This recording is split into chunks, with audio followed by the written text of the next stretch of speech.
What's up, duelists? How's it going? Oh my gosh. This is finally happening. I need to share that I'm live. Hold up. Hold up, boys. It's finally happening. What's up, duelists? RBET New York. It's finally happening. Hold up, I'm just sharing that I'm live with the Tailgate.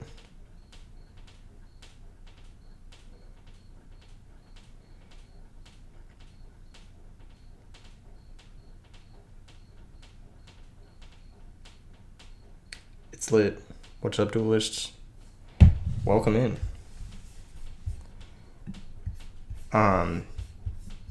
It's lit. I don't know how to say it other than that. It's happening. It's totally happening. Predictions? Any predictors in chat? On a bit of a different setup. Oh my gosh. It's been a day, folks. It's been a day. Live now with RBET New York Tailgate. Come hang.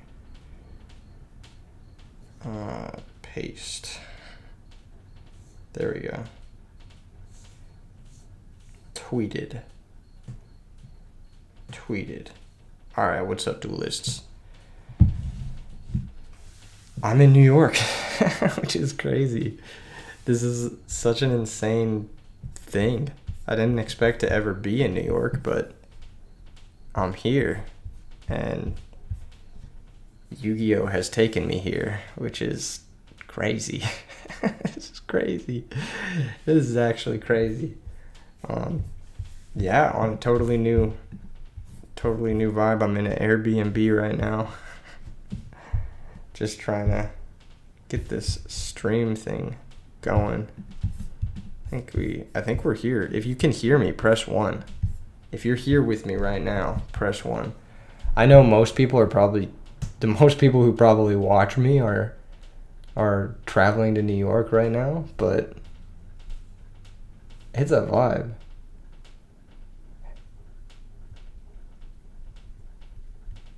It is a vibe. Do I have the right live chat popped out? Oh my gosh, we got some boys in the chat. What's up, Kawika? Unknown Hero. Yeah, these are my predictions.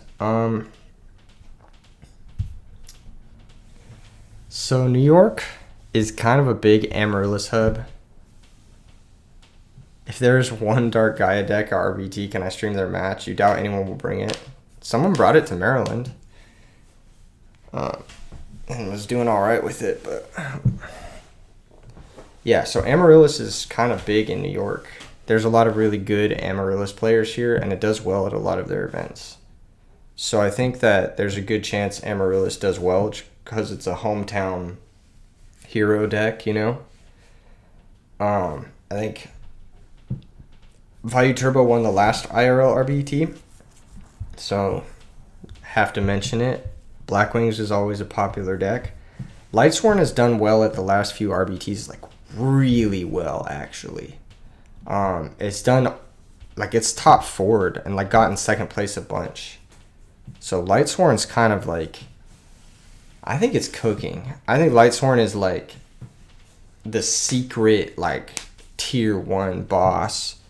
Because they just have those hands sometimes where they just solar recharge a bunch, and you're just sitting there like, well, fuck, I just lose. Like, have you guys ever faced solar recharge Mill Wolf? Have you guys ever faced that? Has anyone in the chat ever faced that?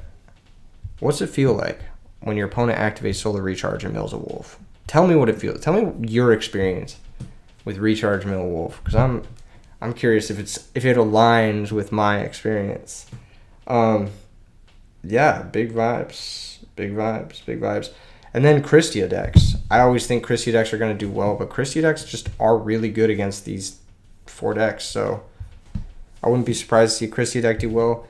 Dragon Turbo is not a deck I expect to see a lot of. Neither Disaster Dragon or Dragon Turbo I expect to see a lot of that because New York doesn't have a lot of the Dragon Turbo players. I feel like most of the Dragon Turbo players are West Coast players. There isn't really a lot of Dragon Turbo players on the East Coast from what I know. I know Hydro Pump's kind of in the area. I don't know if he's coming or not. I don't remember. But I know there's not a lot of Dragon Turbo on the East Coast. Zombies could possibly see a little bit of a... Could possibly see. Masters is going to be a lot of the big three. I disagree. I think there's going to be a lot more Amaryllis this time around than Frogs. I think Frogs just like historically underperforms at RBET. Why? I don't know. I have a theory about it, but I don't have enough data to back up the theory as to why Frogs historically kind of like does all right at RBETs, but it doesn't convert very well to top 8. Like the amount of people who enter with it doesn't convert that well usually. Says you want to see Quick Draw, but that's going to be unlikely. Oh, Quick Draw Machina I actually think is really good. I actually think Quick Draw Machina is really good. It went undefeated at RBT LA. I think it's really slept on deck. So I think Zombies actually like could do really well. Carcolord says you won the league at your locals with the based HT19 Blackwing list. Thank him for me if you see him. Brought home 3 Absolute Zero promos from the GX manga. Dude, that list is very good. The Machina Quick Draw is sick. Yeah, I do think the Machina Quick Draw is sick, John. Yeah, I think Zombies could do really well. Zombies is pretty good against Amaryllis and Blackwings and Vayu Turbo. And it's pretty good against Lightsworn too. I actually think Zombies does pretty well against all these. Obviously, it's not the best against Quick Draw or Christia decks, but I think Zombies is kind of like well positioned. I'm going to put it up here. I actually think Zombies is like a sleeper pick to win the whole event. If someone Cash Money shows up with Zombies, it's a pretty good meta call. If there's a lot of Amaryllis, I think Zombies is kind of nice with it. You'd be able to make Revive King and then run over Amaryllis and then forever negate it. Revive King in general is just really good against the Amaryllis decks. It's also, I think Zombies is pretty well against these two decks, Blackwings and Vayu Turbo. I think Zombies is like really good against those decks, particularly against Vayu Turbo. I think Zombies does really well against Vayu Turbo. Blackwings is a little bit more of a 50-50, but I think against Vayu Turbo it does really well. Dragons, I don't expect to see a lot of Dragons this weekend, just because like Dragon Turbo is more of a West Coast thing. I don't know. That's just because like I don't know that many East Coast players play Dragon Turbo that much. As far as Glads go, like I think it's always a safe assumption to assume Glads won't top. What's up, Gibran? How you doing? How's it going, HPR Shredder? This is really hype, guys. I'm in New York.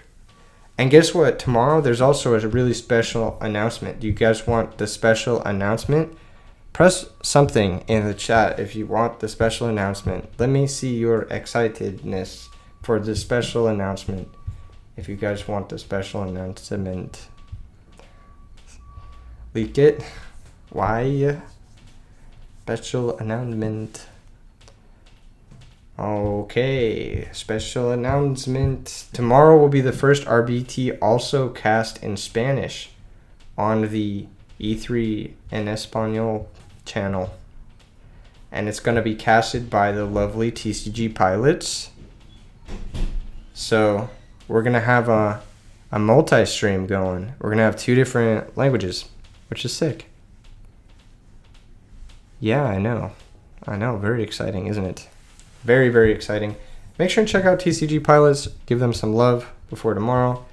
They made this beautiful flyer for the event, so shout out to them for putting in effort on their end. I'm really excited to have them as co-hosts for this RBET as well. But yeah, I think Machina Quick Draw, we may not see it.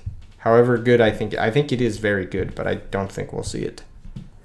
Yeah, and then Diva Hero, which is like one of those decks that just randomly does well. It got top 4 at Maryland, which is pretty good. Top 4 at the biggest RBT ever. That's pretty good. Is anyone here from the East Coast? Any of you guys know if there's a lot of East Coast Diva Hero players. Do I think Diva Zombies will be there? No. But I do think it's a good meta call. I do think like if you were to play Diva Zombies, like, or just zombies in general, depends on the build, but I think I like the Krebin Zombies deck better because I think it's better into Black Wings, which is like more important. But I do think Zombies is really well positioned because it beats up on Amaryllis and the Bird decks pretty hardcore. From the East Coast, but you only watch E3, you don't actually play the game. Based, not Yu-Gi-Oh player. A lot of Hero Beast players. Yeah, that deck is interesting. I don't know how I feel about Hero Beat. I don't think it's very good, but I don't think it's bad either. It's like kind of mid. It's a mid deck. Oh, Hunter, what's good? How you doing? For feature matches, is it strictly top tables, or will there be a chance we see 2 spicy decks? It will be people who are winning, because why would I cover people who are 0-3 and have no chance to top? New Fairy with Imperial Iron Wall. Maybe X-Sabers. X-Sabers, that'd be crazy. How do you feel about Christia Sworn? You got second at an Ultimate Time Wizard, and you think it's still strong because Frog are so popular. I have it in my predictions here. I actually think Christia decks are very good, Nick. And which Ultimate Time Wizard did you get second at? That's pretty hype. I do think Christia Sworn is very good. I think Christia decks kind of just beat up on all these. I think Christia is the best boss monster in Edison format, so if you can make it work, it's obviously better than everything else you can do. I legit think Christia is a better card than Dark Arm Dragon. I know that's like kind of a hot take. I just think it's harder to set up. Let's go fairies. Yeah, it'd be sick to see a Christia deck crush things. There could be some X1s with heat, but yeah, I mean, like X1 is still winning, right? Like, I'm gonna cover people who are like 6-1. You know what I mean? Like that's gonna happen, but I'm not gonna cover someone who's like 3-3. You know, obviously. But yes, I will be covering X1s at some point because eventually everyone's gonna be either X1 or whatever. What do I think about Machina? I just said I think Machina Quick Draw is very good. I think regular Machina is okay, but I think Machina Quick Draw is very good. But I actually think regular Machina could have a chance to top as well. It topped at Maryland. And it was a pretty cool list. So I do think it's a pretty good pick. I think I told my friend what I think the top 10 decks are right now. And I can tell you what I think the top 10 decks are right now. I'm going to pull it up. Because my friend was like, what are the best decks? And I was like, these are ones I think are the top 10 right now. What is this?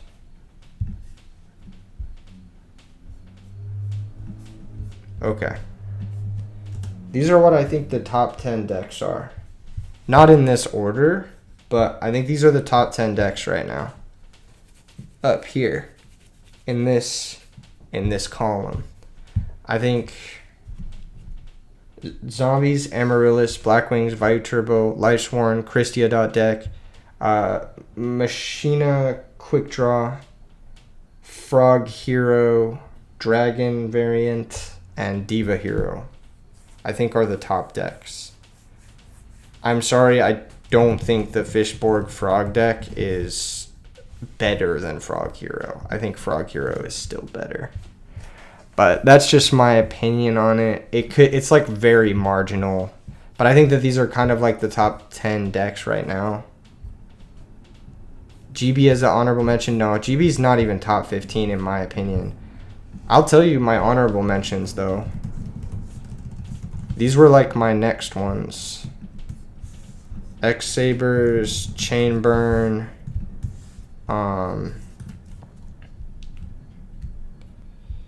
I wrote it down. Hold on. I wrote down, I think, 4 or 5 other ones. Dark Calling.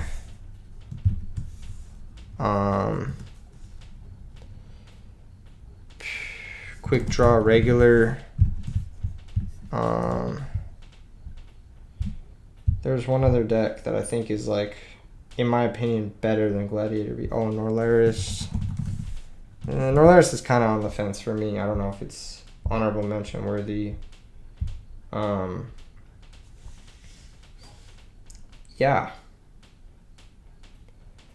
There are like other like decks that are like interesting, like Ancient Gear and stuff, but Lord says Chaos Fairy. I don't know which variant of Christia deck, but I think as long as Christia's in your deck, it's probably a top 10 deck. Nube says GB is better than Dark Gaia. I disagree. I think Dark Gaia is better than GB. I think Dark Gaia is much better than GB. I've lost more to Dark Gaia than I have to GB.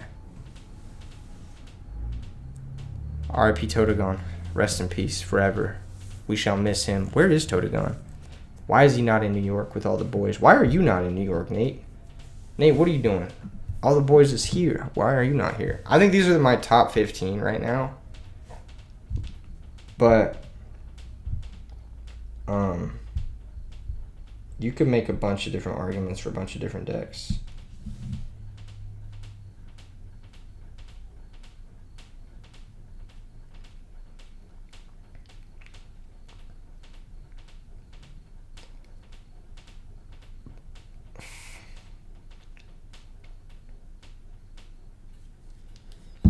What are the side events looking like tomorrow?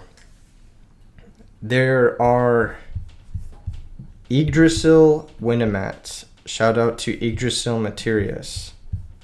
We're going to be doing 8-man Winnamats for Yggdrasil mats until we run out, which is fucking hype. Yeah. Yggdrasil mentioned.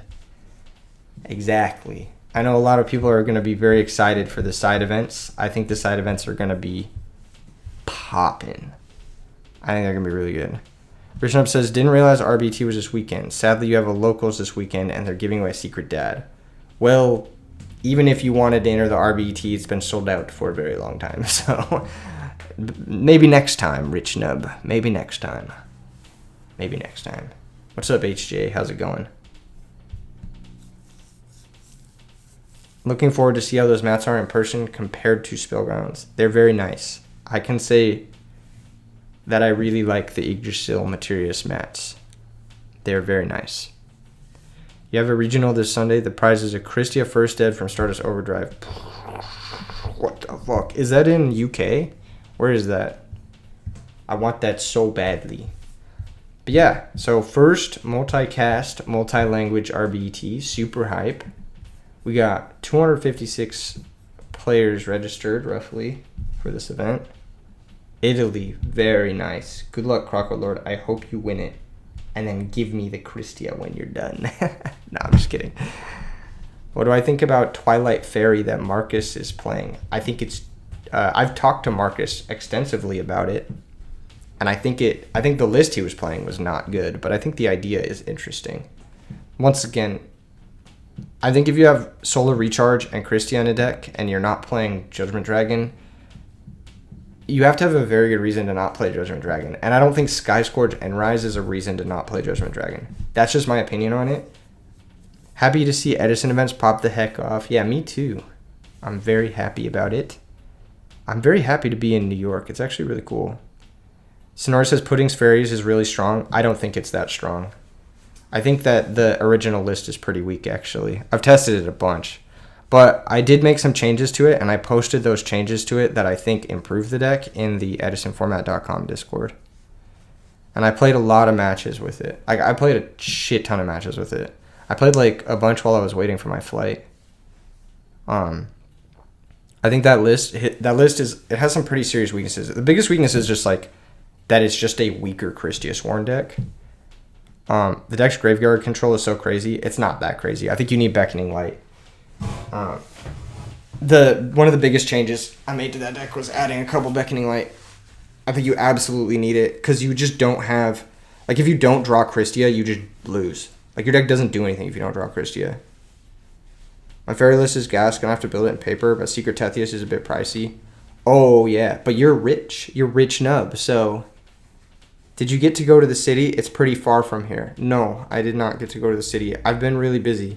I got in yesterday and worked, and then I went to the venue this morning, like pretty early, and we set up all the tables and chairs, and we were just testing all the stream stuff and just getting ready for tomorrow. So no, this is not a vacation for me. Unfortunately, this is This is a lot of effort. It's a lot of work, but it's fun. I like meeting people, and I'm excited for the event. It's gonna be a lot of fun. I'd like to come back to New York sometime soon as like a vacation, maybe one day.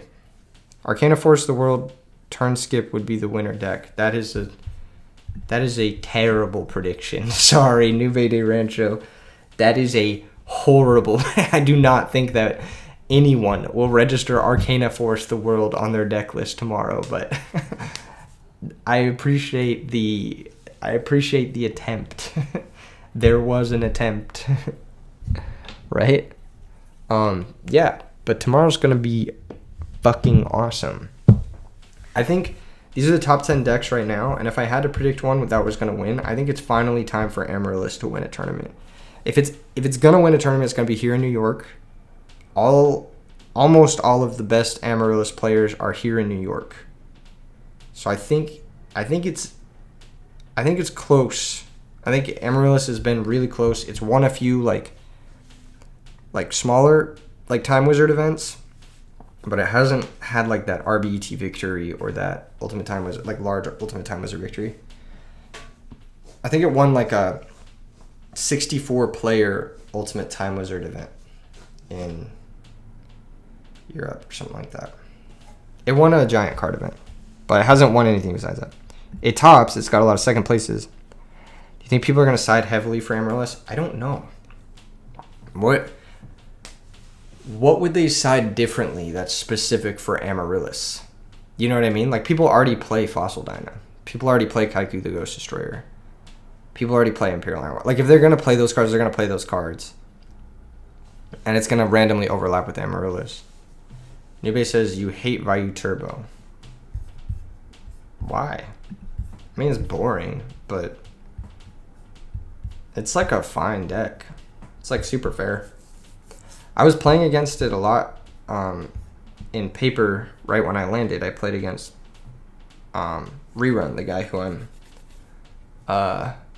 who I've been throwing this event with, and we played 6 games, and I went 5-1 against it.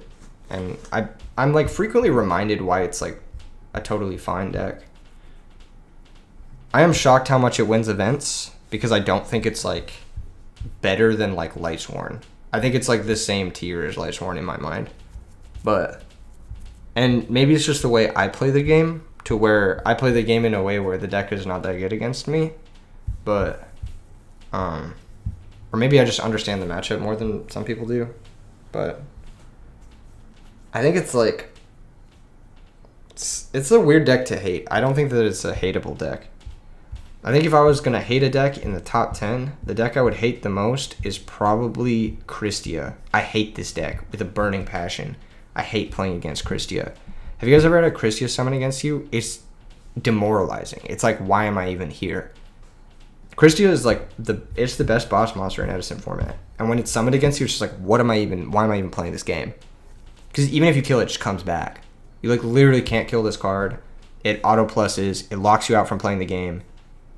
If I was going to hate a deck, I'd hate fairies. I do hate fairies. I hate playing against it. I like playing it because Christia's broken, but I hate playing against it. Every time I play against fairies, I'm like groan. It's like actually so frustrating. Any fairy variant, whether it's Christia Sworn or Recruiter Fairies or Chaos Fairies or Valhalla Fairy, like whatever fairy it is. You thought you would hate Lightsworn? No, Lightsworn's fine. It like high rolls you, but that's all it can do. Like, I don't know. Maybe Lightsworn's like, I just like it. I just like it too much to hate it. If I was gonna hate anything, it'd be Christia. I think Christia is like the most frustrating card to play against. It's so frustrating. It's like, it invalidates you. It floodgates you. There's not really much else that like floodgates you to the same degree that Christia floodgates you. Murray is in New York with Guy Zaris. Jake says, let's go Frogs. Frogs could definitely have a win. You love Charge too much to hate Lightsworn? I love Charge of the Light Brigade. That's such a cool card. Alright, boys. I need to pick one. I need to predict one. How many viewers we got right now? How many people are watching? 77 right now. Oh, that's kind of like 81 now. Oh shit. You know what, guys? How is there 81 viewers but only 9 likes? I will only give my prediction after 70 likes. We have to get all the way up to 70 likes before I give my prediction. All right. Rob says Dragons top 8 easy. I don't know. There's not a lot of Dragon players in the East Coast. I don't know a lot of people who are playing Dragons on the East Coast. Duffy says Cold Take Norlaris won't win and it's not top 15. Norlaris has more tournament wins than a lot of these decks, which is kind of crazy. It just randomly wins tournaments. I think the ability to randomly win a tournament is higher value than the ability to consistently top but never win. Because most events, like if you place at 8th 10 tournaments in a row, or if you win like 2 of those tournaments or even 1 of those tournaments, usually winning that 1 tournament is better than topping 8 in a row. So I place really, really high value on spiking and winning tournaments. He says a high roll deck like crazy. Yes, but it can win tournaments. And it is proven that it can win tournaments multiple times. So I think that because of that, because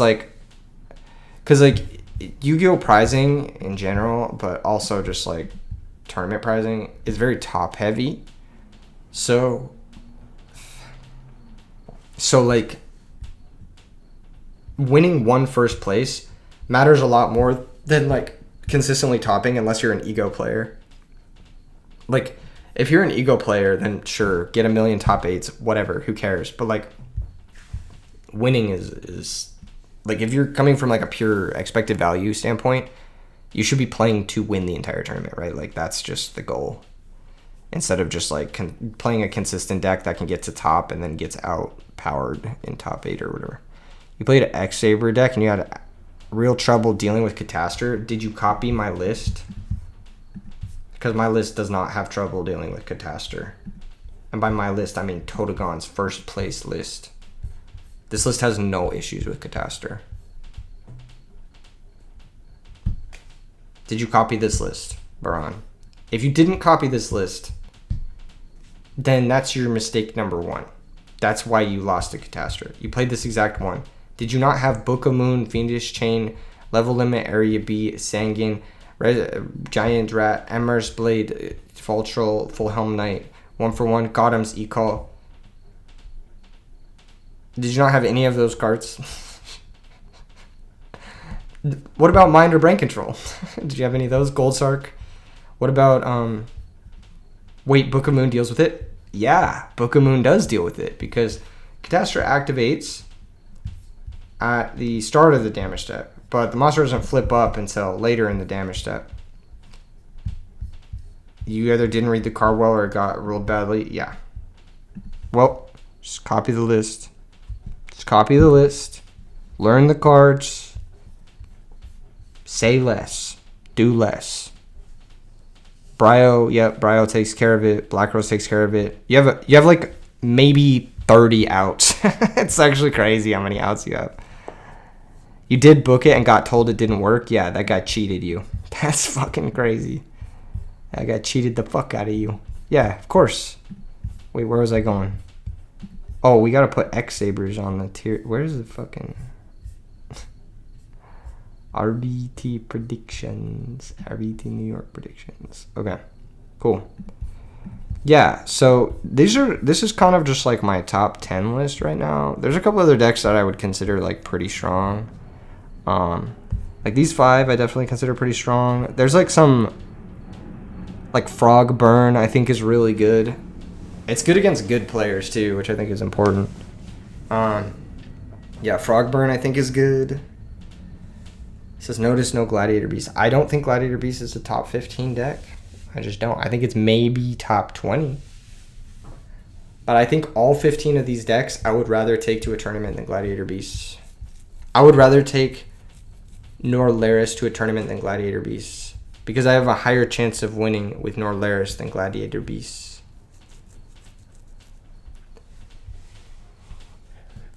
That's all I'm saying. That's all I'm saying. I think Chainburn is a better deck overall than Gladiator Beast. Although Chainburn does have a heinous Blackwing matchup. As a very bad Blackwing matchup. So, I don't know. What do you guys think? It's like Gladiator Beasts are crazy good. Bro, you didn't know Book of Moon beat Catastor. What? You don't top? We don't have a scene in France? Aw, that's unfortunate.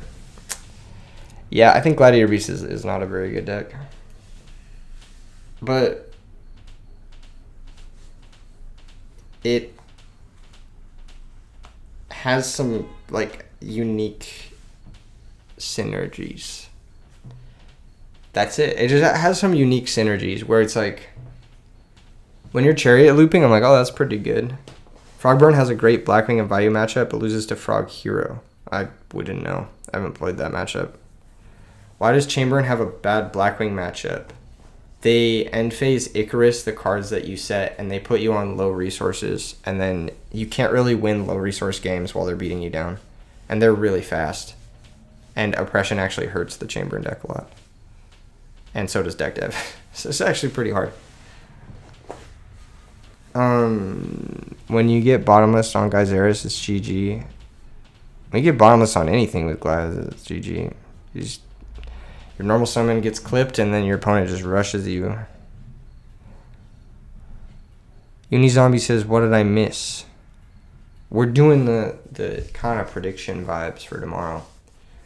I think, okay, I'll put Gladiator Beast as 16th. Are you guys happy with that? 16th place Gladiator Beast. I think we could put it lower. I think we could think of some decks. Maybe Coelacanth deck is better than Glad's. Actually, I don't know about that. Maybe it is. Just because the frog cards are so good. Let me see. What else is kind of... What else is there? What else is there? Hero Beat. Oh, Hero Beat is definitely better than Glad's. What the fuck? Hero Beat is definitely better than Glad's. Hero Beat's probably better than, like, Fish Deck. It might even be better. We could probably put Chainburn a little lower than Hero Beat.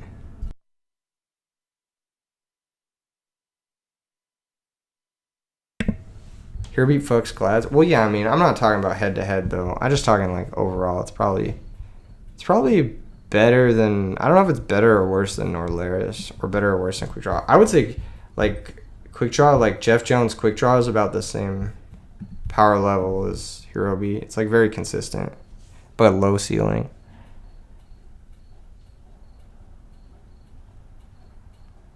Pure Quick Draw is pure. What do you mean by pure Quick Draw? Quick Draw is the least pure deck imaginable. I think Machina Quick Draw is a top 10 deck.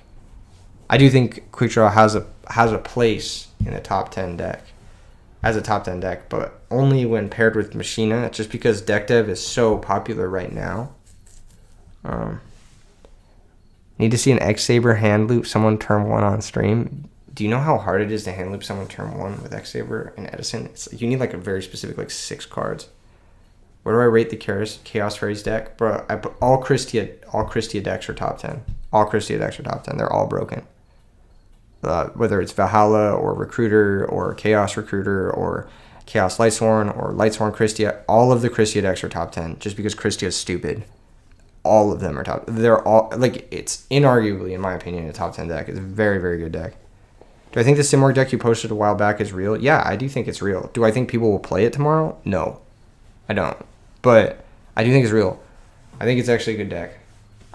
There are a lot of decks that I've made that are like brews that people won't play at serious events because there's like this sentiment where it's like, oh, it's just a YouTuber deck, it's just a clickbait deck. But like the deck is actually good. I like tested the shit out of it.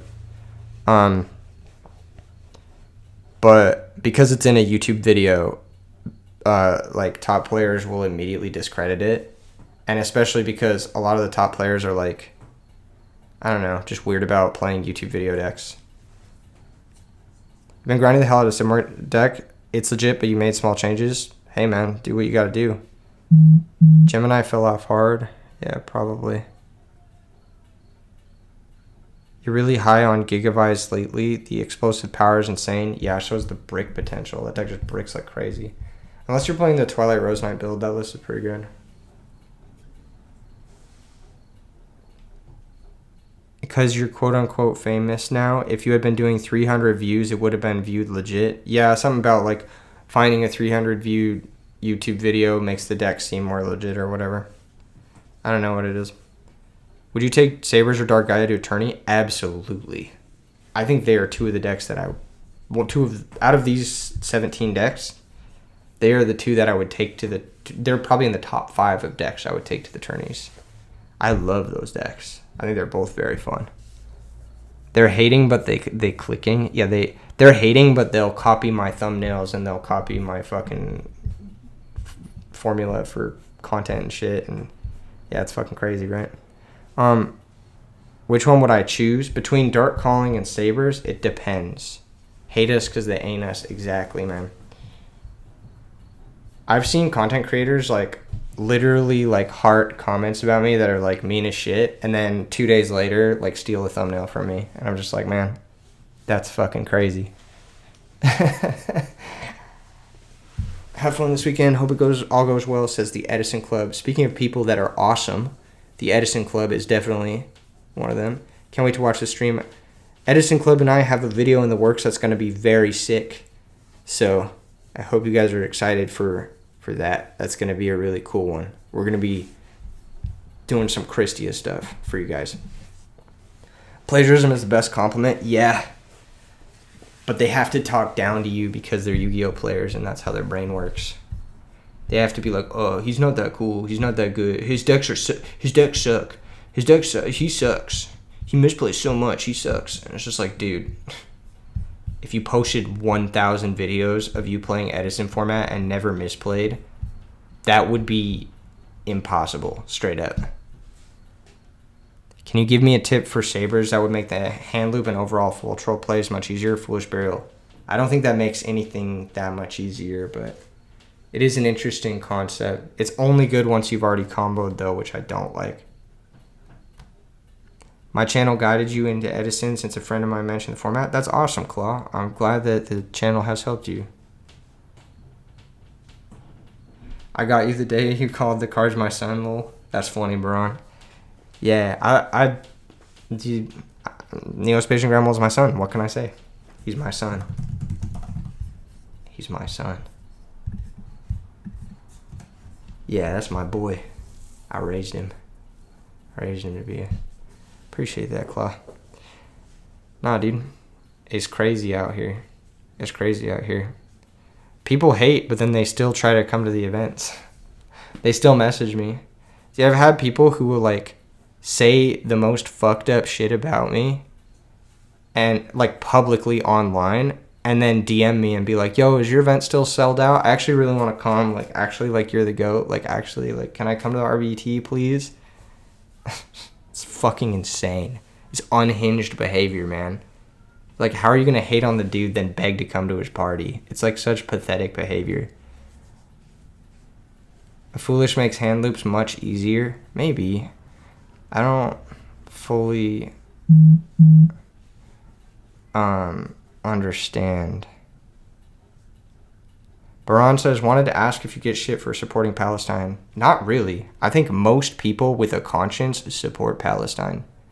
And most people with a conscience want to free Palestine. Don't really get much hate for that. Surprisingly. Like, honestly, almost every single person I talk to about that subject is, like, just in complete agreement. I think it's a very, very largely popular thing that we should stop bombing human beings. Like, I think that that's a very popular thing. I don't know. And especially amongst, like, my age group, which is, like, 20s, 30s.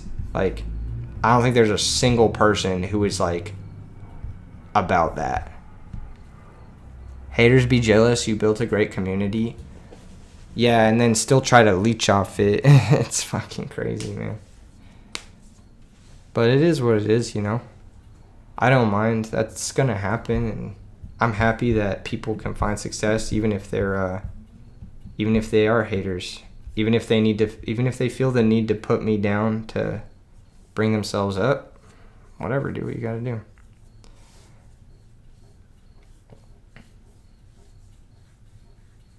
Yeah, pretty much, Baron. It matters more if we, make our voices heard in other ways. So excited to watch RBT. Me too. Me too. I'm very excited for RBT. I'm really excited to be here in New York. It's a very beautiful place. New York City is really cool.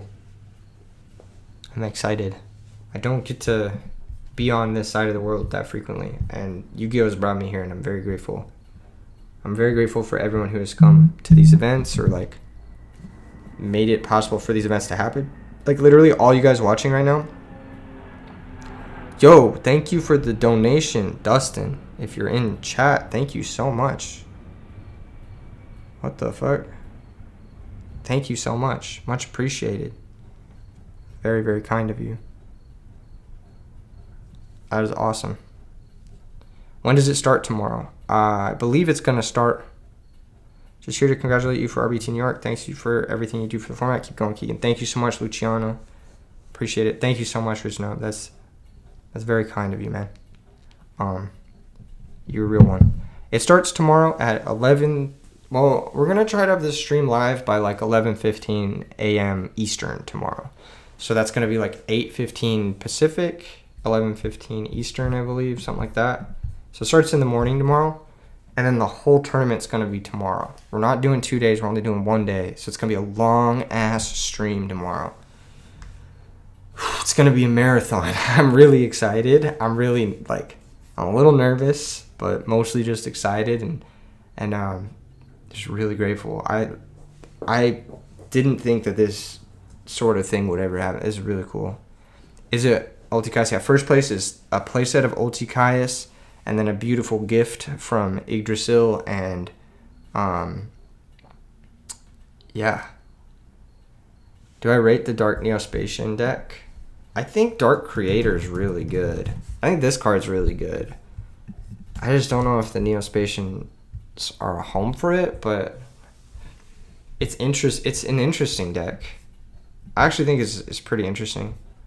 The prizes in US are crazy. There's other prizes too. It's not just that. I think second place is Ulti Dad, Ulti JD. Again, Yggdrasil stuffs. I think we have I'm not sure. I think we have trophies too for this one. I need to double check. Dude, I'm a little bit fried because we've been setting up the venue all day. So I'm a little bit, my brain's not operating on 100%. Baron says it makes Dad live on its own. Yeah, this card's really fucking good. I was messing with some brews that played it, and I was like, damn, 5 darks is hard to hit, but when you do hit it, that card is crazy. When you're testing Norlaris, you felt like 3 Dark Creator was dead a lot, but when I played against Neospatians, it felt live so often. Yeah, maybe Neospatians is the best way. I better get a good night's rest. Oh, I'm going to sleep great tonight. I can already tell. Flamvel variant going to top 8. Oh, Flamvel, that's another deck. That's better than Glad's Kappa. Yeah, Flamvel's probably around the same tier as Glad's, probably higher, a little bit higher. RBT New York. Dude, Totagon, my son. I've missed you, Totagon. I've been trying to tune into your streams, but it's on Tuesday, and it's the same night as the league. I normally watch all of your streams, and I just haven't been. Saber Gamers take the dub. I hope so, with the Totagon list. You got in today and set up the venue, and then went live. You're a beast, man. Gotta do what I gotta do. This is the biggest weekend for Edison all year. Second biggest. Well, one of the biggest. Tied for third biggest. Tied for first biggest. I'd say it's a 3-way tie between RBT LA, RBT Maryland, and RBT New York. It's a 3-way tie. Totagon's locals vids are actually based. They're really good. The locals VODs are they're some of the best. You were going to stream yesterday, but you got sick. I'm sorry to hear that, Totagon. I hope you feel better. I hope this stream is making you miraculously better. We need a saber top at an RBT. Yeah, maybe one day Totagon can top with Sabres at an RBET team. Maybe one day. It would be tight. You would have gone to New York, but you'd be coughing up a lung. Oh, if you would have gone to New York, you would be coughing up a lung. Well, you don't know that, right? Butterfly effect. Maybe you'd be perfectly healthy if you came to New York. You never know. Total guys. Get some rest, man. Make sure you get some sleep tonight and take some medicine. You get some chicken noodle, bro. Chicken noodle soup. Get some soup in you, dog. Soup is goated.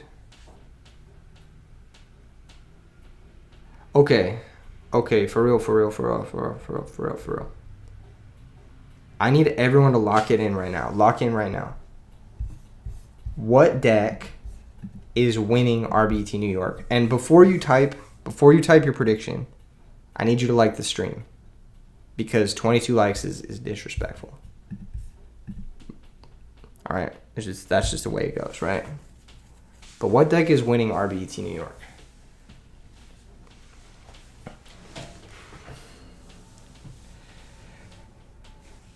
Sabres. That's Totagon. Dream Frog. Why do people call it that? It's just a stupid fucking name. It's so dumb. Oh my gosh. 6 Samurais. Alright. 6 Samurais. It's an interesting one. Not what I would have expected, but maybe, you never know. What would I call it? I would call it Frogs with 1 Fishborg Blaster. I would call Frog Monarchs.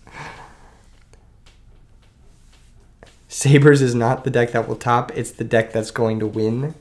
Robin Goblin Gadgets. Fish OTK. You're going to go with Vayu Turbo. Machina. Sorry, Norlaris. Dude, Norlaris winning would be sick.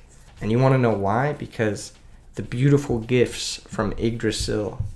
Let me see if I have a photo of those. I can show you guys real quick. The beautiful gifts. Something with Stratos. The one list with Krebins and other synchro good stuff is strong. Oh, yeah. I know what you're talking about. The emergency teleport hero deck is really good. Something with Stratos is going to win. Chris got second in a 41 tourney. Sometimes you're just the main character playing 6 Sam. Which Chris? If a fairy deck really cooked one, you'd be so happy. I'd be happy with the fairy top. You heard someone call them fuckboy frogs? It's literally just frog monarchs. I don't understand. X Sabres is topping, confirmed. Sack phase, Chris? I don't... What? Who am I thinking of? Do I think my idea of the Dragon Dash Simorg deck can compete? I literally made a video on how it can compete. So yes, Franco, I do. I do think it can compete. Like I said, I made a video. Tommy Dang ain't here, no fairies. R.I.P. Tommy Dang. He actually got owned. He actually got owned into oblivion by himself. There's a player that piloted 6 Sams and got second. How? I don't believe that. What about Yubel? That's a modern deck. Me explaining my misplays convinced you on the deck? Yeah, like the thing is like, the deck is definitely viable. It's just very hard. So I don't know. It's like, I don't think people have had enough time to mess with that type of deck, but he legit just flips up his top card to everyone, and it got him game multiple times. What the fuck? Maybe the highest ceiling. Oh yeah, it has a very high ceiling, that Simorg deck. It's very good. I'm trying to pull up this picture, but the stupid Discord is just not opening for some reason. Your Simorgs just came in. Are you gonna play that deck, Totagon?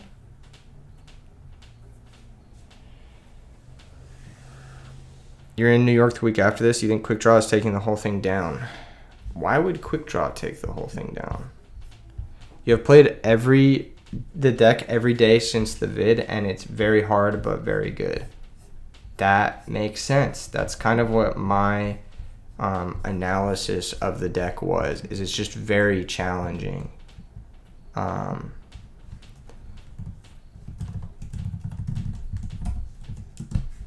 Yeah. Norlaris winning would be, you're gonna lab out, dude. You're gonna take that deck to the next level, Totogon. You're really good at doing that, taking like a combo deck and just taking it to the next level. Anyway, this is the gifts, the sweet gifts from Yggdrasil. So Norlaris taking the whole thing would be really hype. Oh, there's people yelling. There's people yelling outside the window. I'm in an Airbnb, right? Or Airbnb, not Airbnb. RBNT. You know what I'm saying? No, I'm just kidding. Check this shit out. Yeah, this is the these are the gifts that go to the players. Very, very nice gifts. Only one color. There are multiple colors, but this is the one I got the picture of. I believe this is the gray on tan. You're curious if HT19, Eric Shen, and Fraser are in the RBET. I can confirm that. No, I don't know. Actually, I can't confirm anything because I don't have the player list in front of me. The fabric looks nice. It's the Yggdrasil fabric, which is very nice. It's like one of my favorite fabrics to play on. If you haven't become an E3 member, he made that Simorg profile members only, and damn, you were happy to cop the Simorg before it went public. Yeah. Fraser said he was going. I didn't see him signed up, but I could have missed him because there are so many people signed up, and I don't have the thing in front of my face right now. It looks so good. Yeah, it's really, really sick. I'm super excited for it. I wonder if Fraser... Oh, yeah, this is also going to be, while you're all here, this is going to be the first one that's multicast in Spanish, so don't forget to subscribe to the Spanish channel as well if you're a Spanish speaker and you want to have the Spanish stream as well. And also, it's going to be cast by the TCG pilots. Yes, Baron, that's not Norlaris, Kappa. It's definitely not Norlaris, but it would be fitting if Norlaris won. But yeah, it's going to be... Exactly. It's not him for legal reasons. Yeah, TCG Pilots is going to be doing the commentary. They're great. They're awesome people. Very, very happy. And they're going to have some top Spanish players on as well to help them with the commentary. So it's going to be really, really nice. Huge shout out to them. So it's going to be the first multi-language RBET as well, which is sick. I'm very excited. Do I have an affiliate link? No, but you should tell Yggdrasil Materius that they should give me one because I think that would be very awesome. That would be very cool if they did give me one. But no, I don't have... I'm not... outside of the RBETs, we don't have any affiliate agreements or anything, unfortunately. That would be sick, though. I like their product a lot. And I think it's very easy to help move a product as a content creator if you yourself like the product and use it regularly. So, yes, I very much like the product. And that's an unofficial endorsement. So it would be cool to get some sort of like affiliate link or something like that. Yeah. What else is happening here? What's winning? You're driving there in the morning? Good shit. We don't know what's winning yet. You guys haven't told me what's winning. And there's only 30 likes, so I can't tell you. I told you I would tell you what's winning. At 50 likes. If you had a Konami partnership today, would you accept it? Depends on how much it is. If they paid me... This is a ballpark number... But they would have to pay me somewhere between... Well, it depends on what exactly I'm doing for them. Like, if I'm doing, like... It begins with Q and ends with ick draw. Quick draw winning would be so hype. It'd be so perfect. It'd be so fucking perfect. Like sponsoring like they do other YouTubers. You don't think they pay shit? They don't pay shit. Yeah. Like, how much for product shilling? Okay, let's say I'm doing a box opening video.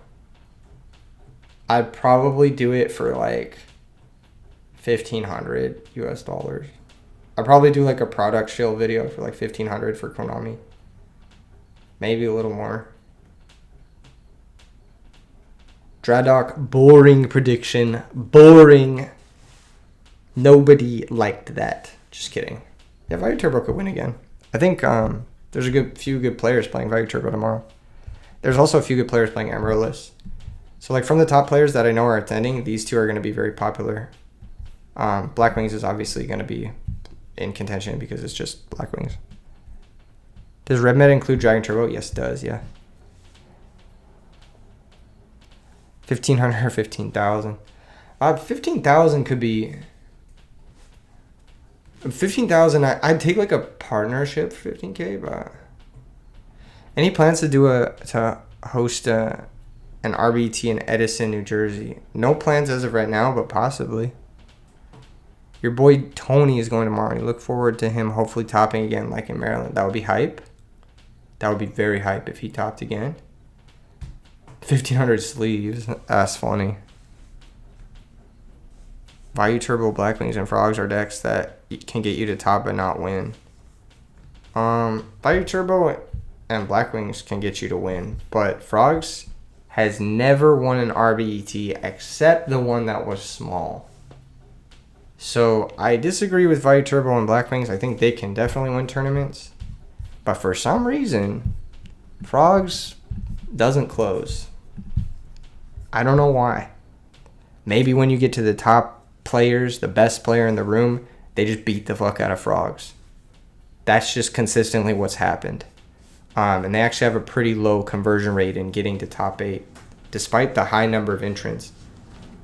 Good players just know how to counter Frogs. That could be it. That's kind of my working theory, but I don't think it's entirely that. It could also just be that Frogs is a very consistent but very low ceiling deck. It's not a very strong deck, even with your best draw. Like, your best draw is not much better than your like normal draws.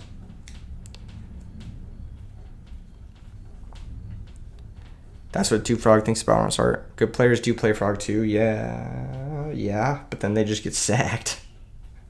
Like, a lot of top Frog players in Italy tell you the deck gets exhausting in big tournaments. Could be that too.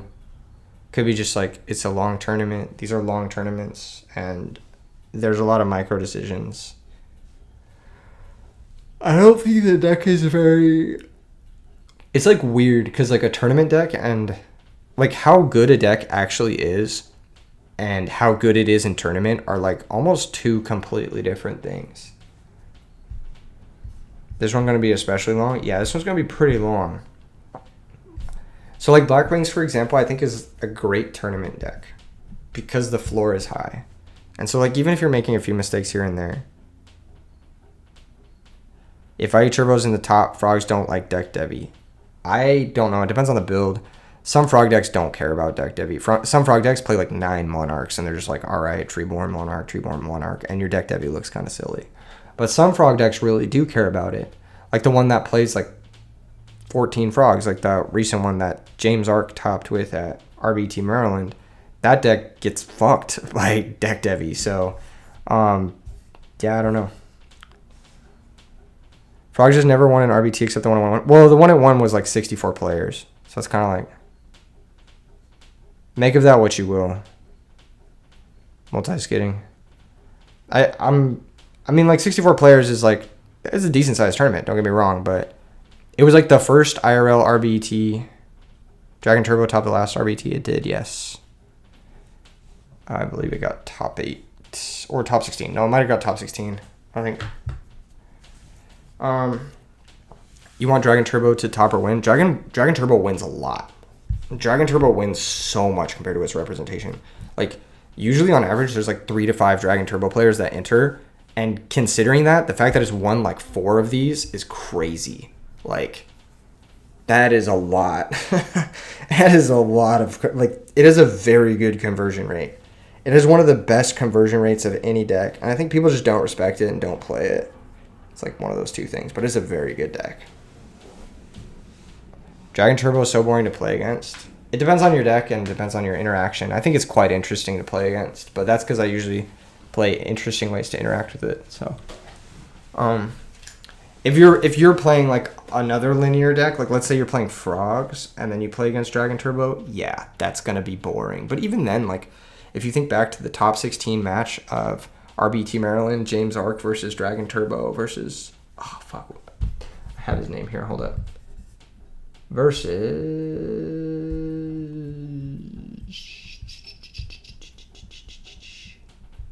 Dimitri. It was Dimitri.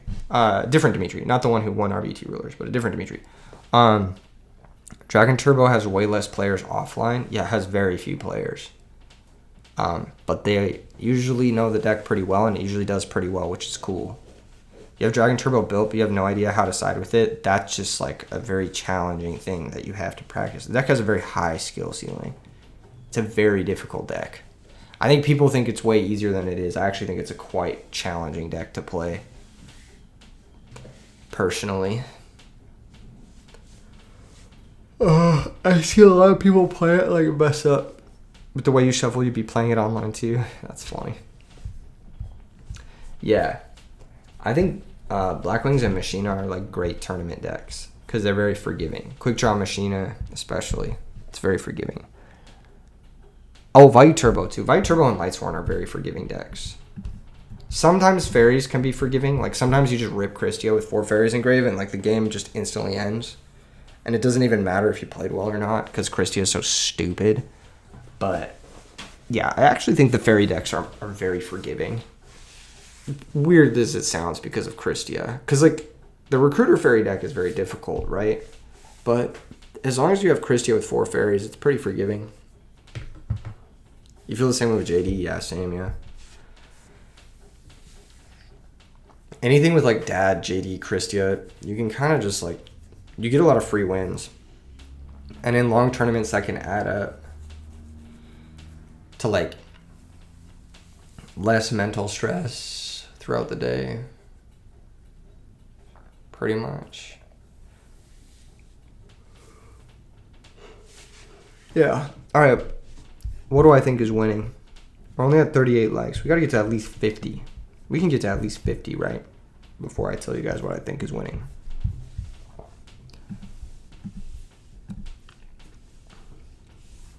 Let's get this Dark Creator out of here. 6 Sams is probably worse than Glads.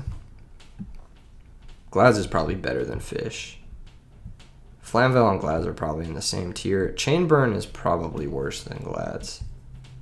Or it might be better than that. It's like weird. It depends on how you build the deck. It probably is. It's probably better. On a real note, it's got to be Amaryllis. I won't tell you my prediction yet. Not yet. We're only 8 likes away from the prediction. You've dropped Machina. Not drawing Gear Frame or losing to a Cyber Dragon is a bummer, says Draydoc 4. Yeah, I think obviously getting Cyber Dragon is always going to be a feel bad. You weren't here, but what do I think of Gaia? Are we talking about Dark Gaia or are we talking about Gaia Power, the field spell? Dark Gaia, I think it's fucking insane deck. I think it's like a solid tier 1.5, tier 2 deck. Very solid. Every time I play against Dark Gaia, I am terrified that it's going to just sack me. Also, fun fact, RBET Maryland, Fraser Smith was eliminated by Dark Gaia. And I spoke with him very briefly, and I think one of the 5 words, or like some of the 5 words he said to me was like, Dark Gaia is broken.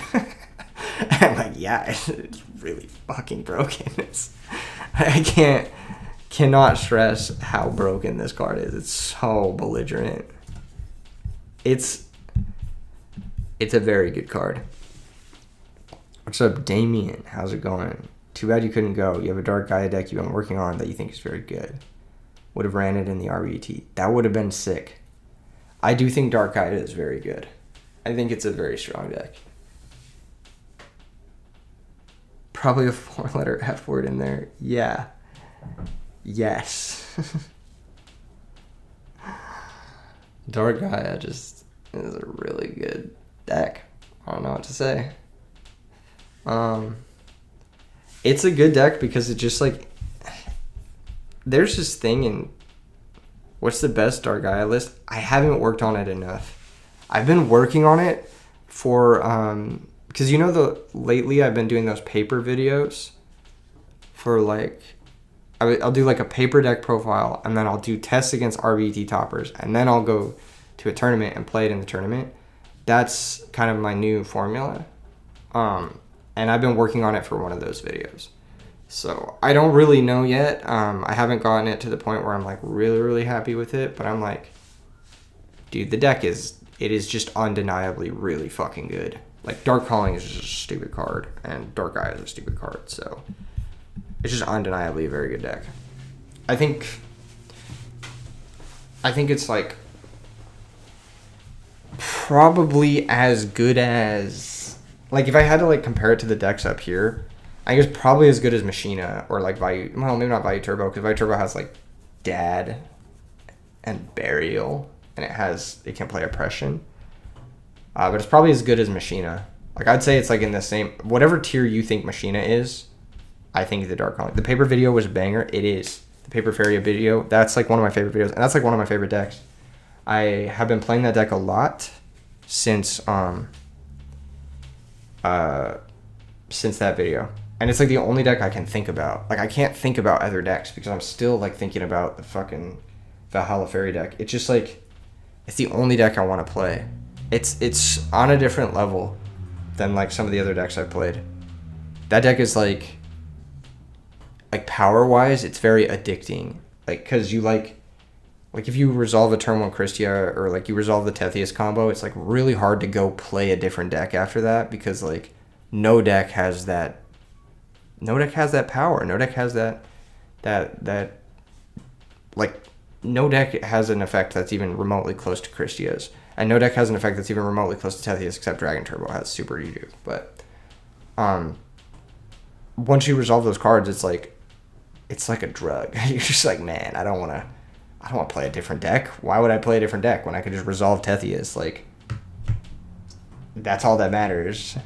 Should you buy the secret rare Iados? No. But maybe, actually. I don't know. Yeah, maybe. I really like them. I was considering trying to trade for them at some point, but I haven't had the opportunity. I really want them.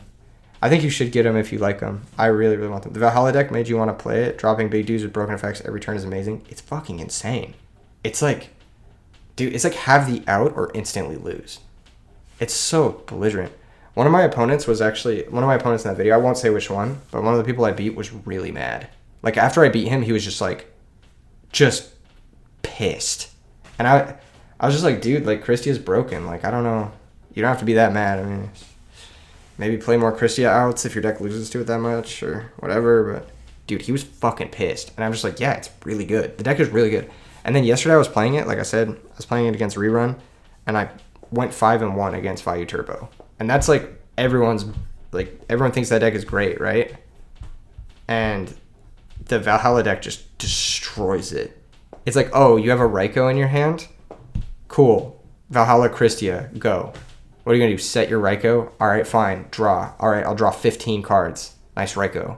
Like, it's insane. Like, the speed of the deck, it just is ridiculous. When you go first and you just have Valhalla plus Guy, like, so many decks just can't even beat that. It's fucking crazy. You got a guy tell you to do bad things on DB when you drop Christia. Yeah, that shit happens all the time. This card is like... Nate has been sticking to it too. It fucks. Yeah, it's so fucking frustrating to play against. Christia should not be legal in any capacity. It's so broken. It should not be. It should never have been a 3. It's such a mistake card. It's such a mistake. Like, I think our biggest misses in hindsight were Super Rejuvenation, Arcelor Christia, Amaryllis, probably Miracle Fusion, probably like Dark Grepher, like style decks. What's crazy is if you look at all these decks up here, most of these decks were not really that popular in Edison format, like in the actual Edison format. The only thing that was Blackwings and Lightsworn. These are like the only two that like kind of existed during Edison format. The other 8 are like new amalgamations of like the updated format. The fact Christio was good until just recently just shows how insane it was. It's still good. Like there are still decks that combo and end on Christia in Modern, and it's still good. It's still draw the outer lose. Triso03 says value question mark. What is the question? I don't understand the question. What version of Dark Gaia beat Frazier? It was Rocks. It was the one that plays like Guardian and shit. I actually think the Rocks version is pretty good because I think this guy is good. There's a guy called Kimeru Guardian. This card. I think this card is very broken. But that being said, I think you can play this card in any of the Dark Gaia lists. It doesn't need to necessarily be in like a very rock focused list. You can just play 3 of this guy in any of the lists, whether it's the trade in like ritual version or it's the hero version. You can play 3 of this guy, or you can play it in a bunch of different versions. This is definitely one of the best cards in the deck, though. It's just an Omni Negate that like lets you go for game. This is definitely one of the best cards in Edison format that sees like 0 play. It's very strong. It's a modern power level card. Oh, I guess not Omni Negate, but just like, was it Monster Negate? Monster Negate is still fucking crazy. It's like close to an Omni Negate. Because there aren't that many good spells besides like Brain Control and shit. And like when you're going for game, all you really need is a Monster Negate or a Trap Negate, I guess sometimes.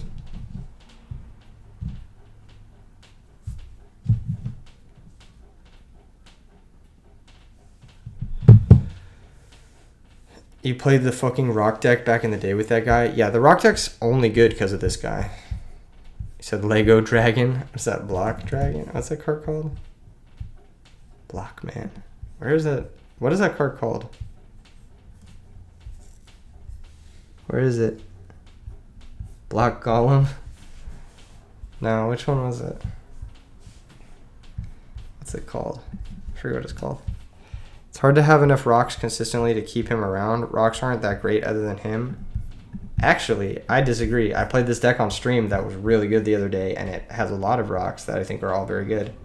Let me pull it up for you. Let me find it. Hold on, where the fuck is it? Which account am I on? I don't even know. Hold up. I'm trying to find it. What did I title it? Oh my gosh. I'm so bad at titling things. Fossil Dyna, Gramble, Gigantes, Guardian. It played all of those, and it played Morphing Jar too, which is another card that... Where the fuck is it?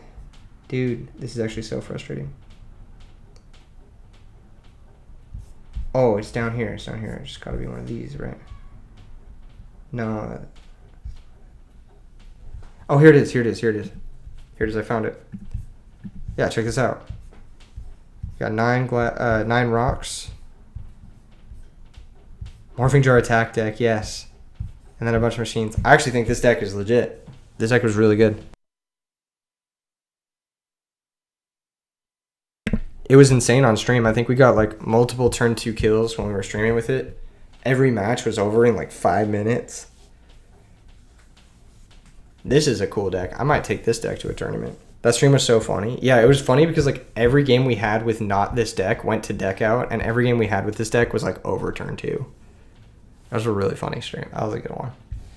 But yeah, I think this card's great. I think it's an incredibly overpowered card. 1900 attack, 4-star, is insane. And then just negate any monster effect? What? Like people play Doom Caliber, and Doom Caliber is an infinitely worse version of this card. Like this card is just strictly better, almost strictly better Doom Cal. The only thing it's missing is like the dark attribute, and obviously the reveal cost is kind of whack, but usually you're just like using it on the turn, you negate the effect anyway, so Yeah, the upside is just that it sticks around. That type of build makes sense. You were thinking in a Dark Gaia deck. In Dark Gaia deck, you have even more rocks because you're playing like Gaia Plate and like fucking Valkyrian and shit. So you have even more rocks. It's even easier to reveal. Yeah. Where were we? What were we talking about? Predictions. Oh, did we hit 50 likes? Oh, we're at 45. 5 more and I'll tell you what I think is winning RBET New York. 5 more.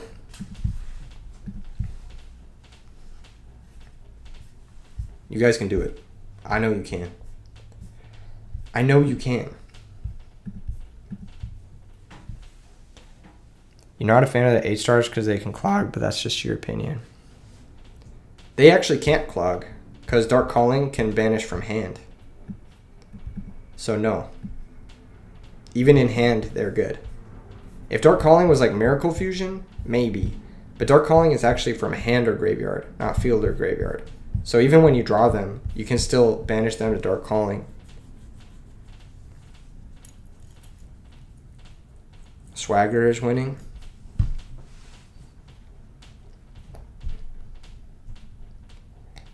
If you want my opinion, do you guys hear that noise? I think the ceiling fan like makes noise in here.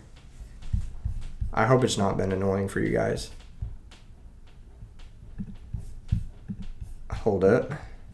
Swagger is coming. I think he's already here. He's in New York, which is hype. All right, did we hit 50 likes? That's a real question. That is the real question. Dude, we have 49. Someone liked the stream. God damn it. You're going to minus to do that, but if you're going to win that turn, it doesn't matter. Yeah, exactly. If I'm attacking my opponent for 8,000 damage, does it matter that I'm -1? Probably not. Your back had to do a match for an ulti debris. 2 left. All right, good luck, Croco Lord. I hope you get your ulti debris. Gladiator Beasts, Giga Chad. Okay. I think we finally got there. We have 52 likes. I'll tell you right now what I think is winning RBET New York. I think Amaryllis is going to win New York. I think for the first time we are going to see Amaryllis win an RBET. And also for the first time, my prediction is going to be correct. I think Amaryllis is going to win. That's just a very educated guess.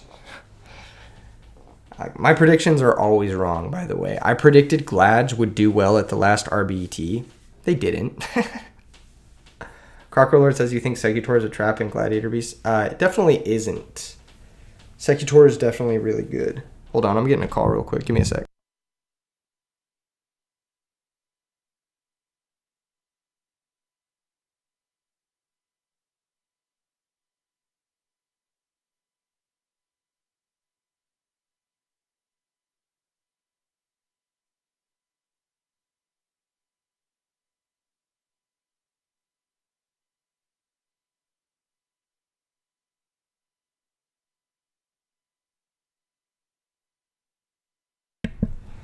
Sorry about that, guys.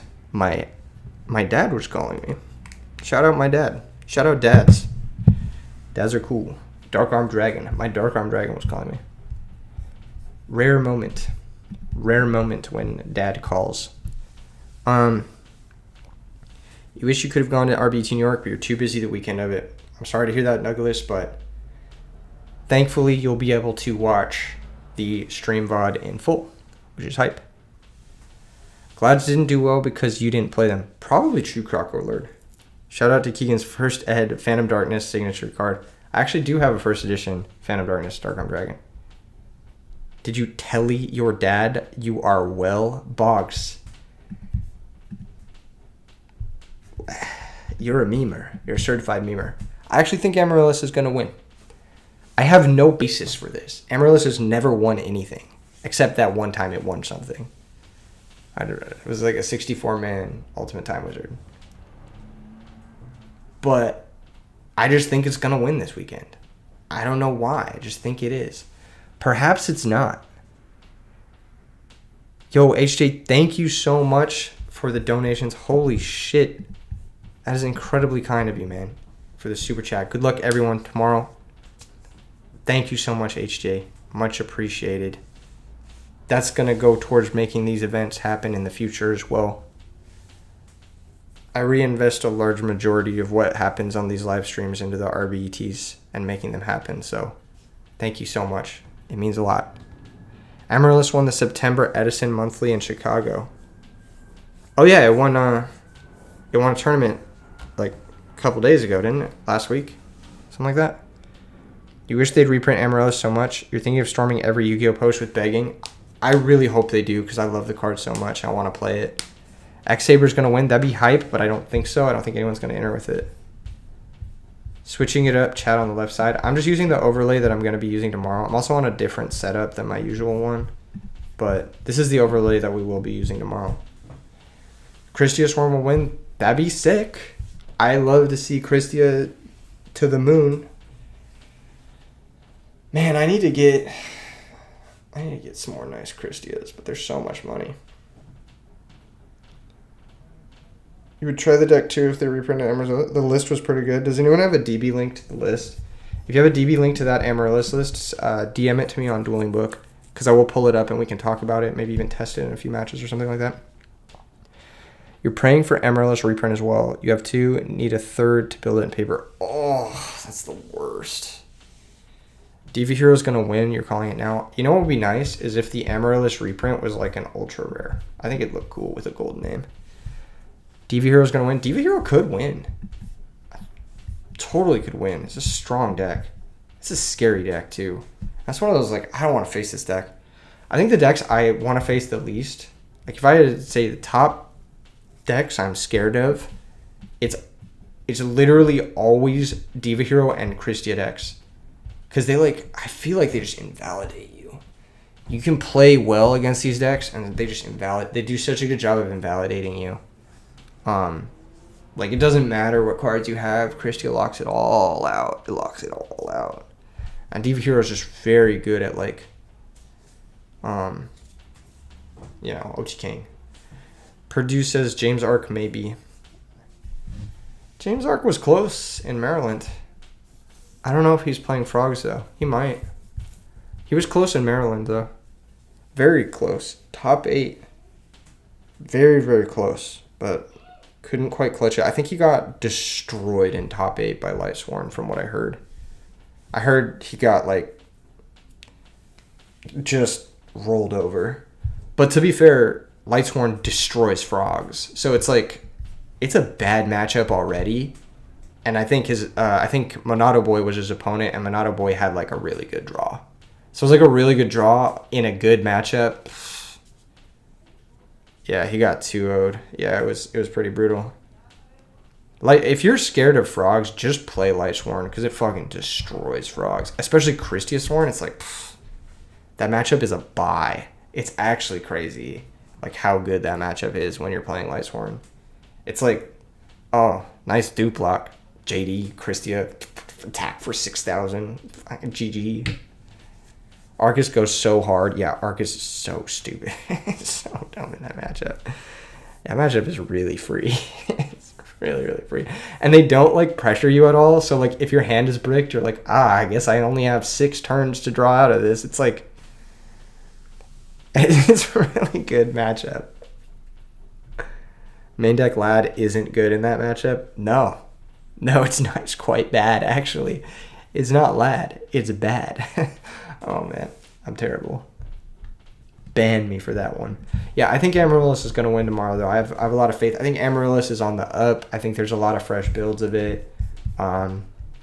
It'd be really cool to see one win. There's a lot of great Amaryllis players in New York. So, a lot of the local guys. One thing that's really interesting is oftentimes people who are more local to the region do better at the tournaments.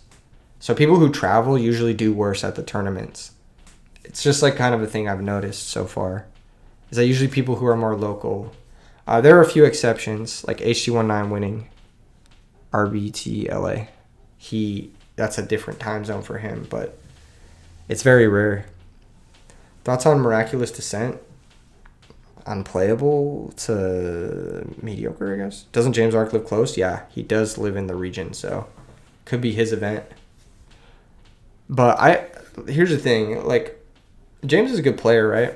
But so are a lot of the other people coming. Like, I think a lot of people give James a lot of credit because, you know, he was founding member of E3 Yu-Gi-Oh! And, like, he puts a lot of time into the game, especially, like, ladder and stuff. But, you know, there are a lot of other really good players, too, and I don't know. I think it's dangerous. It's dangerous to give someone too much credit. I think if you give someone too much credit, you just increase your chances of misplaying against them, right? From what I've noticed. Because I've noticed that, like, even the best players misplay, like, a fair bit. Even the best players are, like, pretty dog shit here and there. Like, most people everyone misplays. Not even most people. Everyone misplays. Without a doubt, every single person misplays. Usually the best players are... See, that's why you need no sleep, Kappa. That's okay, we never give you credit anyways. Wait, what is that with regards to? That's a thing in a bunch of sports too, I'm pretty sure. Teams have better win ratios playing their home stadium, yeah. Remember to drink water and eat good food during the event. Your brain will need it. I absolutely will. We've prepared for that as well, so I'm very excited. Or are you talking about for players? Yeah, for players, yeah, definitely. You don't care who you play, just want the next round to come. Yeah. My new fairy list I just posted is really good. You've always liked fairies? Yeah, that list is really good, right, Damien? It's fucking crazy good. It's like, if someone competent played it tomorrow, it would top. For sure. I actually think that Valhalla list is stupid. It's like really, really good. Just drink Red Bull and vape. Actually, just for the people coming tomorrow, vapes are not allowed inside the venue. You'll have to go outside the venue. If that's something you want to do, but just a heads up. There's some cool stuff happening tomorrow. I think there's like a bar at the venue. If I'm not mistaken, there's like a few cool things at the venue. That's actually pretty cool. That fairy deck is actually unfair. Have you played that specific list, Totagon? It's fucking stupid. It's so dumb. It's like, it's so ridiculous. There's some cool stuff. The venue is really cool. I'm actually like, I like it. I like the venue a lot. It's like normally a wedding hall, I think. But yeah, Rerun found the place and booked it with some of the homies. And is it different from Nate's list? Very different. Do you want to see it? I have it. I can show it to you. I can show it to you guys. But definitely go watch the original video because it explains it better. Oh, this is not in it. That was a soul release. I was just testing a twister, but I think soul release is slightly better. This is the list. And I think I got second, I got second place in the tournament that I entered with it. This deck is fucking belligerent. It's so good. I don't know. I just think it's really good. When you summon Christia turn 1, your deck is S tier.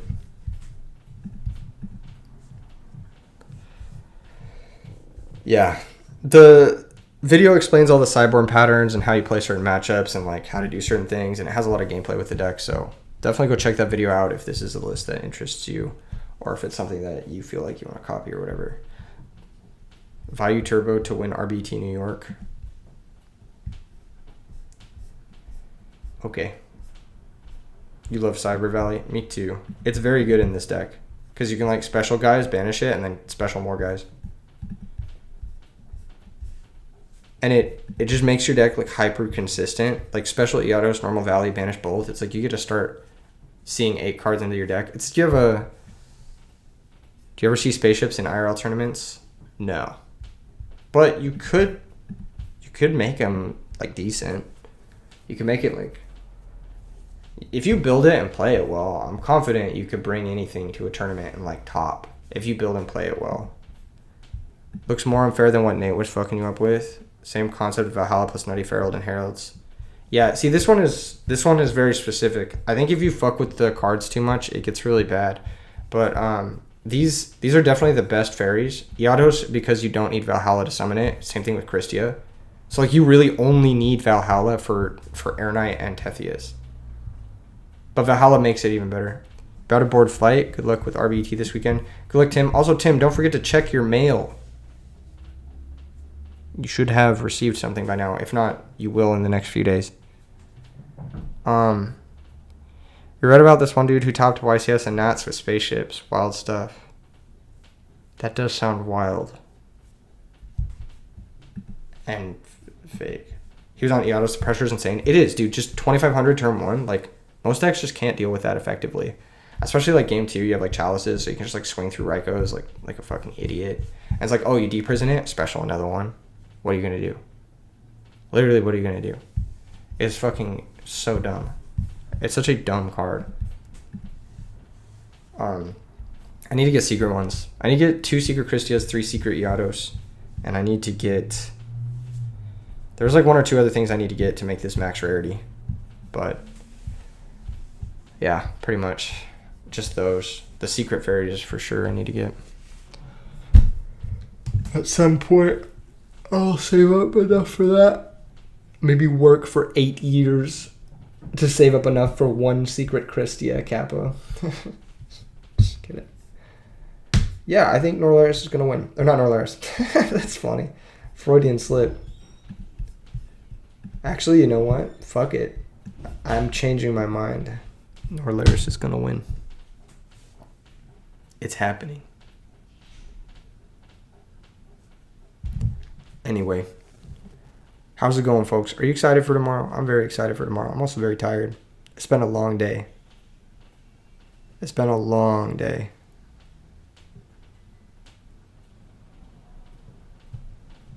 Bro saw in the future for a millisecond. I'll say it. Norlaris is winning. The Norlaris playmat is not a Norlaris. It's not technically a Norlaris playmat. It is a similar, I would say, Cloud Terror. I would call it a Cloud Terror. That's what I would call it, at least. Beautiful gift from Yggdrasil. It is really, really hard. The stream is tomorrow? Yes. That's when the tournament is. The tournament is tomorrow. And that's when the stream will be. Yeah, it's a very inspired. How many rounds do you have to win the tournament? So we were doing the math. And it's like... you have to go 6-2 to make top 16. Minimum. Like, that's the worst you can do is 6-2. And then you have to win 4 rounds. So to win the whole tournament, you have to go 10-2. That's the worst record you can get to win the whole tournament is 10-2.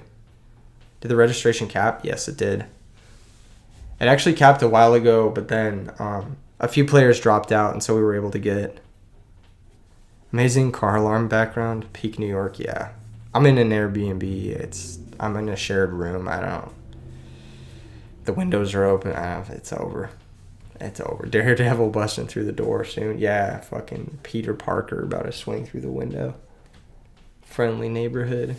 Spider-Man. A good number of X2s won't make it, though. Just can't lose early.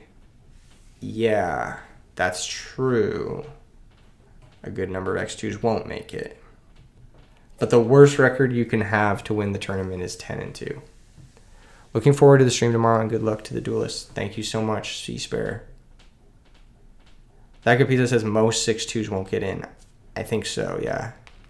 10-2 minimum. Pray to the heart of the cards before bed tonight. Yeah. I don't think 10-2 is like that hard, actually. But keep in mind, it's hard because the last 4, you can't lose. So, like, you have to go 6-2, then 4-0. And the 4-0 is a hard 4-0 because you have to beat all the other top players in the room. Like, it's not like you're beating, like, another round 1 opponent in top 16. It's like you're beating a guy who went 7-1. Like, you're beating someone who's cracked and they have a good deck. So that's like, the last 4 become very challenging. So it's not just 10-2. It's like 10-2, but 4 of those matches are very, very hard. So Do I have a deck to fall back on when you don't know what to play?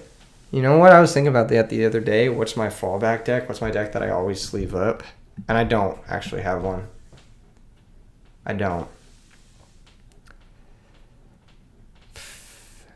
You're hoping they're tilted on an L? Most of them won't have an L because they're in top 16. So they'll have maybe one L that they can't be that tilted on because they're actually going to be the least tilted players in the room, honestly. You just have to hope they're tired, I guess. I don't know. Or you can just hope that you're better. Or put in the effort and be better, you know. My videos got you back into dueling. That's cool.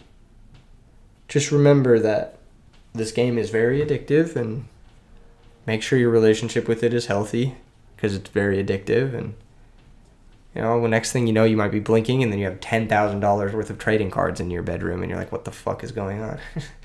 No, I'm just kidding. I'm happy that the videos have been helpful for you. I think my new fallback deck is actually going to be Valhalla because it's just like, it's so fucking belligerent. Like, dude, just look at this list. Oh, it's never bad. It's never bad. This is literally going to be the one deck. You think body language is something you should learn how to read and control to reach tops consistently? It's something I've been working on a lot lately. You feel called out for ordering 3 secret yugiohs right now? I want to order one. I want to order a set, but I can't because it's so much money. They're like pretty expensive. How much are they? They're pretty expensive, right? Aren't they like a couple $100 each? Saw someone went XO with Twilight Fairies at Chicago Edison Monthly. It was a cool deck. That deck has no graveyard control. That list. I talked to that player a lot, actually. 40s for secrets? First eds are. Oh, yeah, that's what I was talking. Bro, you think I'm getting unlimbs? I'd rather play with commons than unlimbs. You're out of here. Oh, 140s. Okay, 140s isn't bad. But Salvatore, are you in Europe? In Europe, it might be different. In the US, everything is like pumped. Order the new gadgets from the tin. You'll put yourself through hell to play them. They look cool. I'm not gonna lie. They look pretty cool. They're like kind of like the Hobby League ones, but uglier. You found some light plays for 140? Oh, actually, that's not bad. That's not bad. Maybe I can afford it in 6 years instead of 8. Did I show the Chicago Amaryllis list? No. Does someone have it built in Dueling Book? If you have it built in Dueling Book, DM it to me on Dueling Book, and I will pull it up. I haven't shown it yet. You want the QCR Blue Eyes? I didn't know there was a QCR Blue Eyes. I don't like the QCR rarity. I like the foiling, but I don't like the name. I think I've said this a million times before, but I think the name looks really ass. Host an RBET in the Midwest and you let me use yours. I don't play in the RBETs, Rich Nub, so it would be irrelevant. I would just have them in a deck box and then I'd give them back after I'm done streaming. But I would, I'll consider hosting an RBET in the Midwest nevertheless, just for the boys. Depends on, worth? Yeah, facts. Yes, it is worth. Prices for first ed near mins hurts your soul. I would get light plays because I intend to play with them. So I would just get fucked up ones. I don't really care that much. It's the Christias that are going to be hard. I have one. I used to have 2, but then I sold one because I was offered a pretty good price. $550 for near mint first Yugiohs is wild. That's like food for 2 months.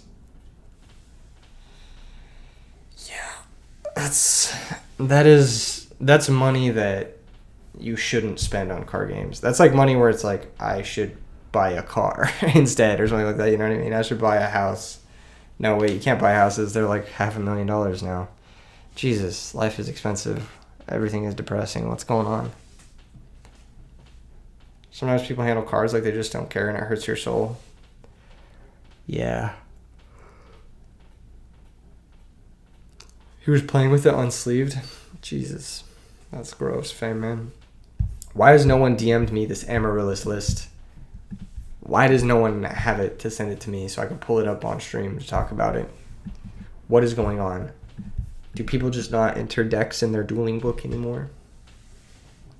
I'll take this as a moment to remind you guys, tomorrow is going to be streamed in Spanish as well. The E3 Yu-Gi-Oh! En Español. It's going to be streamed by TCG Pilots. Make sure and check them out. And subscribe to the E3 Yu-Gi-Oh! En Español channel. I want to get multiple languages streaming the RBETs because I think that'd be really sick. I think it's a really cool thing. And so this is going to be the first one where we restream it in multiple languages, and possibly we'll be able to get it in even 3 or 4 languages next time, just depending on how it goes.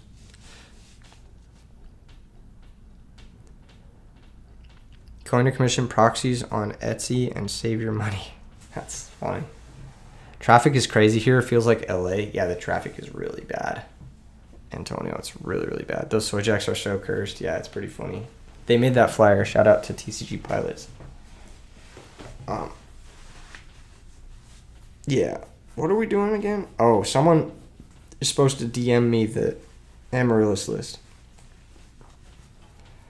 What the fuck? Why does no one have it built? Breaking my balls, dude. Let's see what people are saying.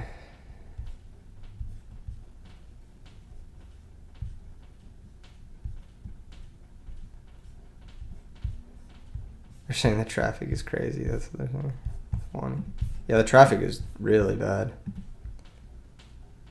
Because no one can play it IRL. Driving here is brain dead. Just use the transit. Yeah. It's on Sackface's channel. I'm not going to go through a video just to find the list. You give me the list, but you're at work. Fuck. Jesus Christ. Everyone's watching at work right now because I'm streaming early. Oh, this is brutal, guys. This is brutal.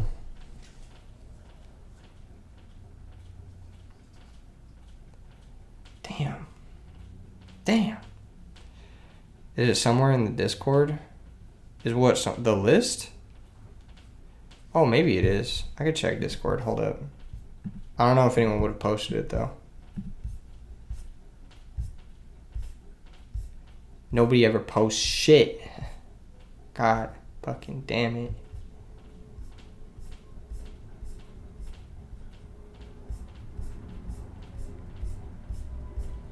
Bro, where? I'm scrolling up.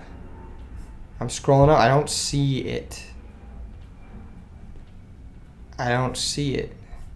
Where is it? Where is it, boys? Why do people not post the lists?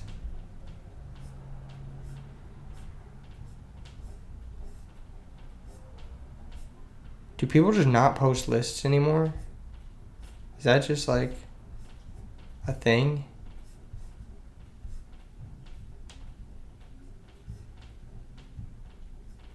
Hold up.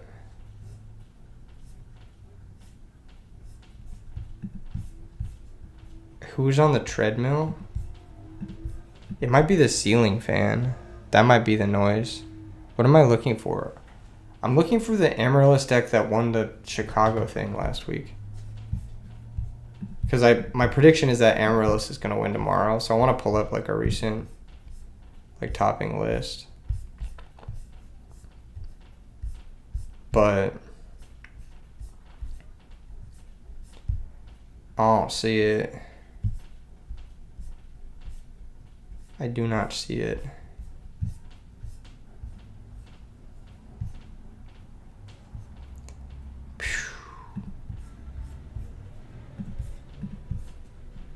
You think he has it on his channel? Bro, I'm not gonna go search through watch a deck profile to find it. I just want the dueling book link. Does anyone have the dueling book link? God, I just need the dueling book link. Oh my gosh. I'm being such a lazy content creator right now, but I did do a lot of shit today, so we're not going through it. You can just look at my Amaryllis lists. What's this one? Oh, this one's cash money. This one's fire flame, dude. This one is so gross. Probably should have 3 of this, honestly. Maybe over a Phoenix Wing. probably over Phoenix Wing. This deck is nice. If it wasn't this list, I want nothing to do with it. I've also been thinking like Triple Crow is pretty good in Amaryllis. You just kill their graveyard.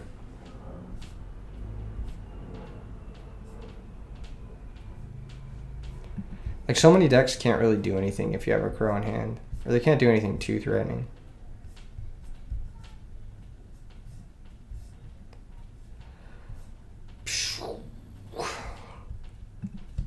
Oh, man. It's not that list. He played 0 Raikou. Base. You don't think you can drop links in chat? But the time is like 7:30. Just DM it to me on Dueling Book. DM me the link. If you have the link, just DM it to me on Dueling Book. Played 0 Raikou, 2 Lila. That sounds like Christopher Lindsay's list. Like with reasoning and shit. The list that did well at Nats. The Hero Amaryllis. I wouldn't be surprised if it was another Hero Amaryllis build. Because that deck is gasoline. I think Christopher Lindsay's a really good deck builder.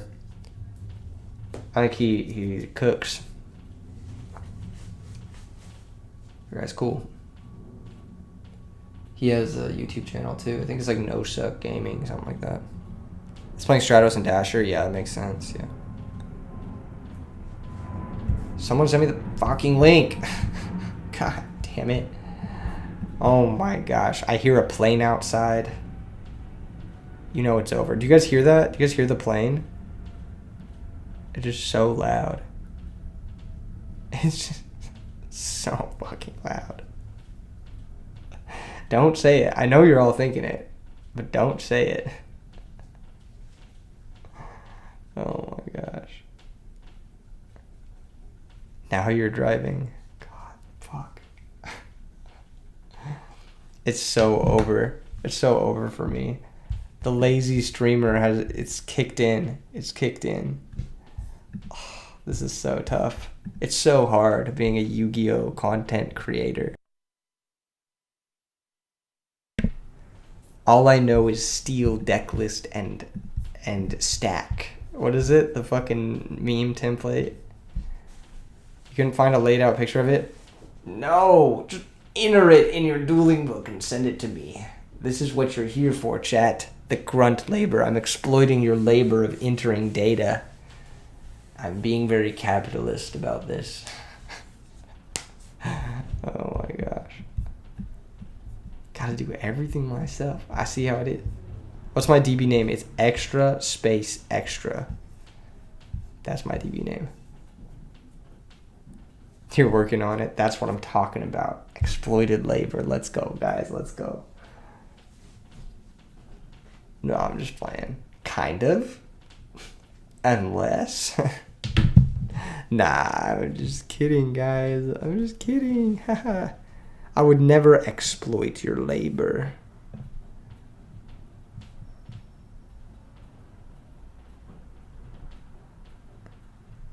Oh my gosh. We got another donation from Homam Jamal, my goat. Thank you so much, Homam Jamal, if you're watching this. Much appreciated. That happened like 30 minutes ago. Fuck, I feel bad. Thank you so much, Ma'am Jam. You're the GOAT. Do I play GOAT? Yeah. Fairy's making it to top 8. That'd be sick. Oh my gosh, we have the deck list. Shout out Scoop Phase. Finally. Oh shit, yeah, it's very similar to Christopher Lindsay's list from Nats. Did everyone DM it to me at the same time? You know what? No. Bruh. Stro. I literally said I'm not clicking on that link. I just wanted to do with the Dueling Book deck. Yeah, this looks like Christopher Lindsay's list, but like without all the like random shit. This deck looks good. Holy shit. You're good, man. Yeah, this looks good. What you got? It's got the Future Fusion for Dandy.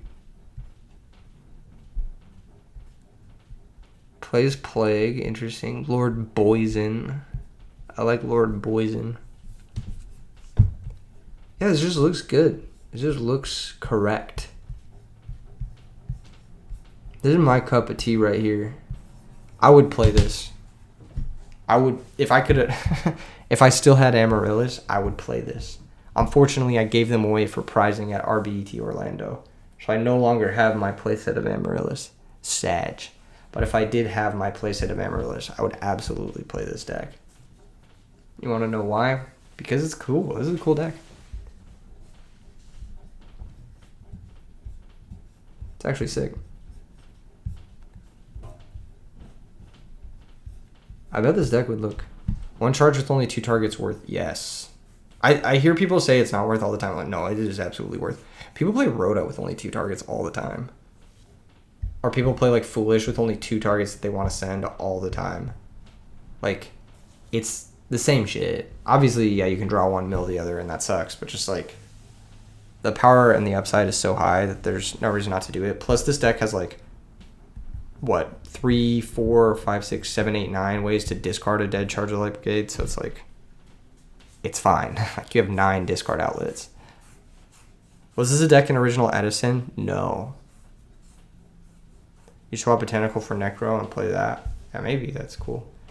I think Botanical Lion is better into deck dev, which might have been his problem. If you look at this deck, it like just doesn't get deck dev. You only have like 2, 3 targets for deck dev that don't immediately replace themselves, which is cool. What about Athena and Valhalla list? Sounds bad. I wouldn't play it personally, but I'm sure other people would have success with it just because the stat line is kind of good. It's a 2600, right? Yeah, 2600. It runs over Caius, I guess. Might be a math thing. Need a certain number of plants. I don't think you need more than 10 plants. I think you can get away with 10 plants. But 11 and 12 is still pretty good too. It improves the density of your mills. And it also improves your miracle fertilizers. Like, just having something to bring back with miracle fertilizer is kind of nice. So yeah, probably for his build, I can see it. The boy Carpath brought it to life. He did, yeah. Carpath was the first person to top with Amaryllis, and he kind of created the deck.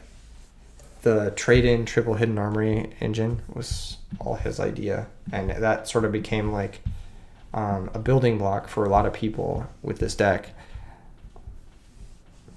I think Hidden Armory is one of the best cards that we didn't... Oh, dude, this is sick. Actually, you know what? Let's do this. Top 10 underrated cards from 2010. Top 10 most underrated cards.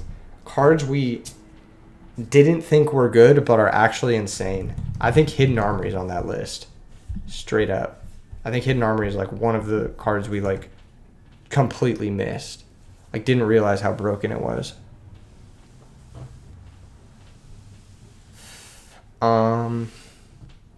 Yeah, Hidden Armory for sure. And by like extension, DDR, of course. But Hidden Armory for sure.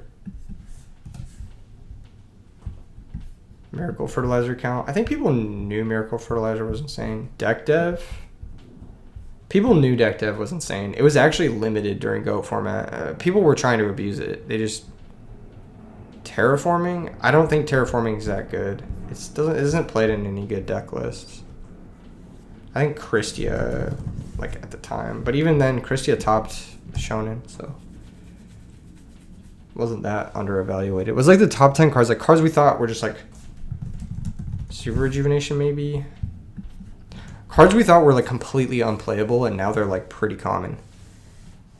Legacy of Yugioh. Okay, that's definitely one of them.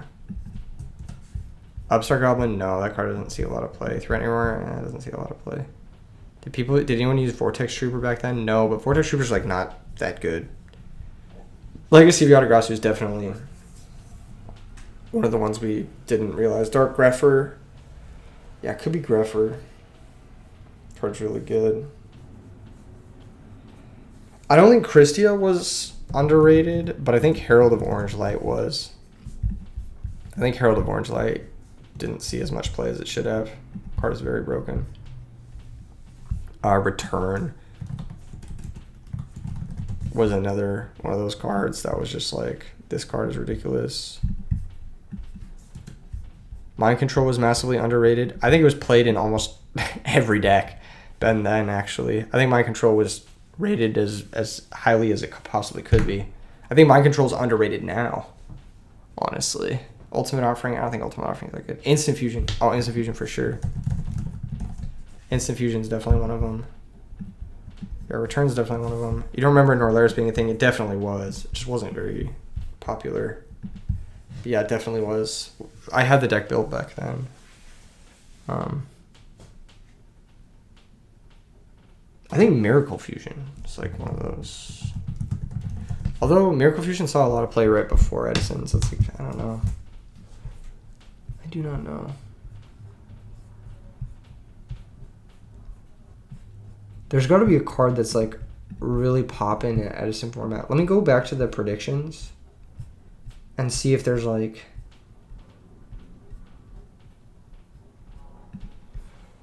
Let's see. Yeah, people didn't think Avarice was underrated because Avarice like was a 3 of in the winning deck. The Pizza Dragon Norlaris deck was one of the first builds you played. He's actually coming to New York. He's actually in New York, so we'll see if he's playing it.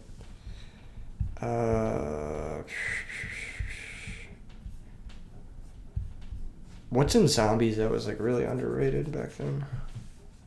Amaryllis. Yeah, Amaryllis is definitely up there. I think Red Eyes might have been underrated, honestly. Like high key, like. Where are we? I think Amaryllis, Red Eyes was legit underrated. Yeah, everyone knew Return was busted. Yeah, possibly. Possibly Return can get moved out.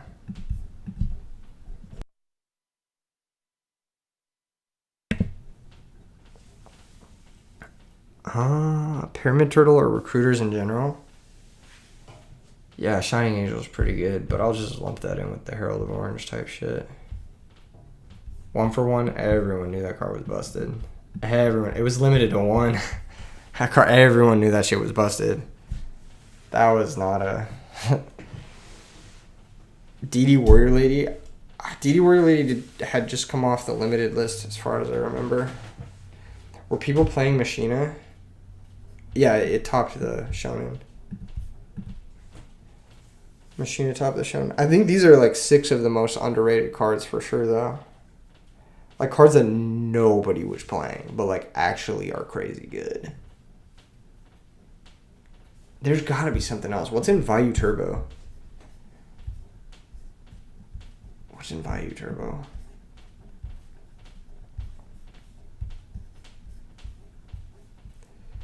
Nah, we knew about most of these cards. Maybe Pulling the Rug? It's a pretty underrated card. Burial, TDV. I think TDV was pretty accurately rated at the time. I remember a lot of people complaining about it and just saying it was bullshit and it should have never came off the limited list. I remember people saying that. Gigaplant. Nah. I'm talking about the cards that just nobody played. You'd say, yeah, to Pulling the Rug. Yeah, Pulling the Rug is, like, pretty good. Pulling the Rug, Iron Wall. These are, like, cards that, like, I think we did not rate accurately back in the day. Limit Reverse, nah. Limit Reverse hasn't done anything. I think it's, even if people were saying it was playable now, that might be overrating it. Because it just hasn't done anything. I think DDR is really underrated. I think the card's really fucking stupid. I think eventually this will lead to an RBET winning deck. DDR. It's just such a good card.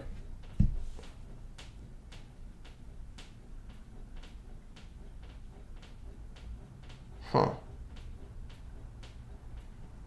If you did overrated, do you think Sangan gotta be on? I think Sangan's a crazy good card.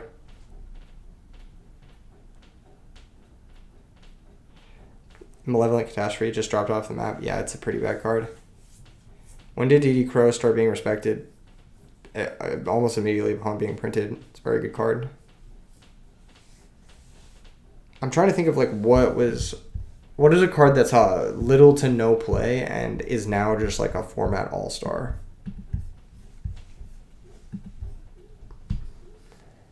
It's possible Dust Shoot was underrated, but I don't know about that. It wasn't played very much in the top 32 of Shonen. Doom Caliber was overrated. Yeah, Doom Caliber was like, people just wanted to play it because it was an expensive card. It was not a very good card in hindsight, but it was like good at beating up on noobs. Dark Samorg is highly underrated but hasn't topped yet. Yeah, it hasn't topped yet. Water Art, no, that was accurately rated. Power Filter, that's an interesting card. Cyber Valley, maybe. Quackimero Guardian, Quackimero Drago, Dark Gaia. Yeah, I'm kind of lumping the Drago with the Red Eyes. But dragons in general were like really underrated. How much did Doom Cows used to go for? Like, I don't know, $60, something like that. They were quite expensive. Soul Release, people played Soul Release. It might be Kaiju the Ghost Destroyer, but he was really popular during Lightstorm format, so even then.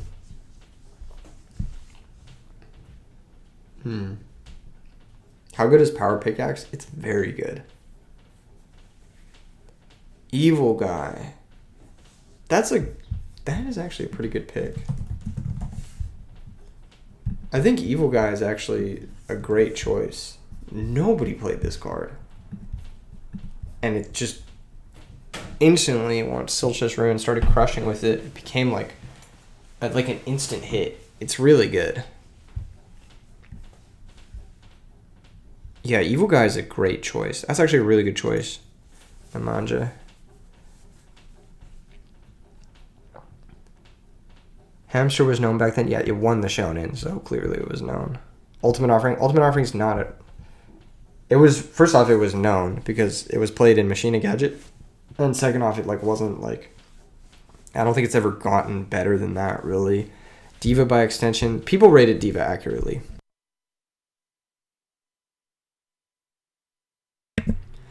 Like, I don't think Diva Zombies was, like, a very popular deck, but it was definitely...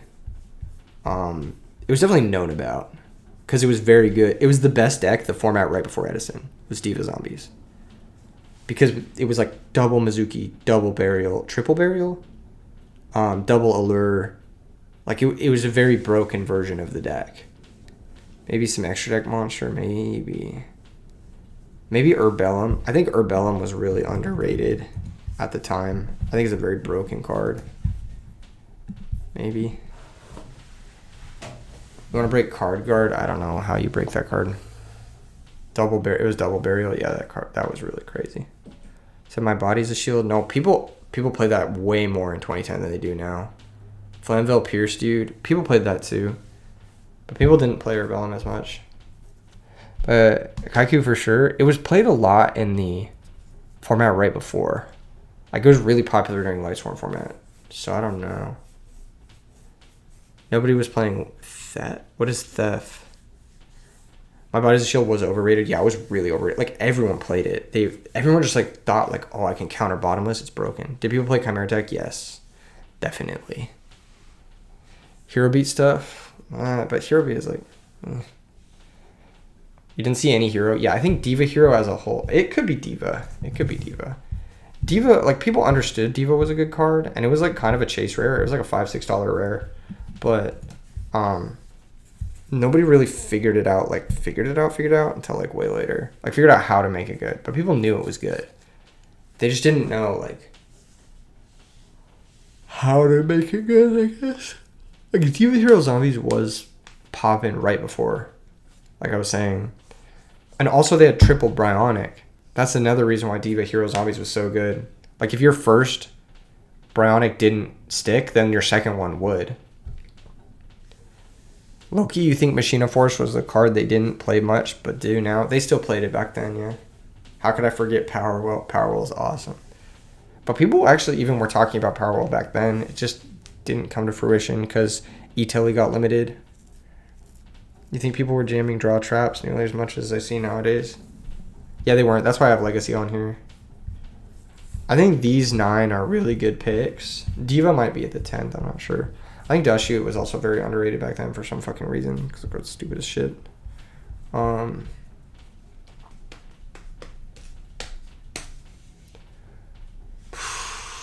I'm not even sure.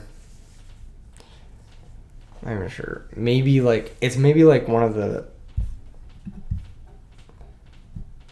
tournament is on DB or Presential. It is in person. It is an IRL tournament in New York, and it starts tomorrow morning.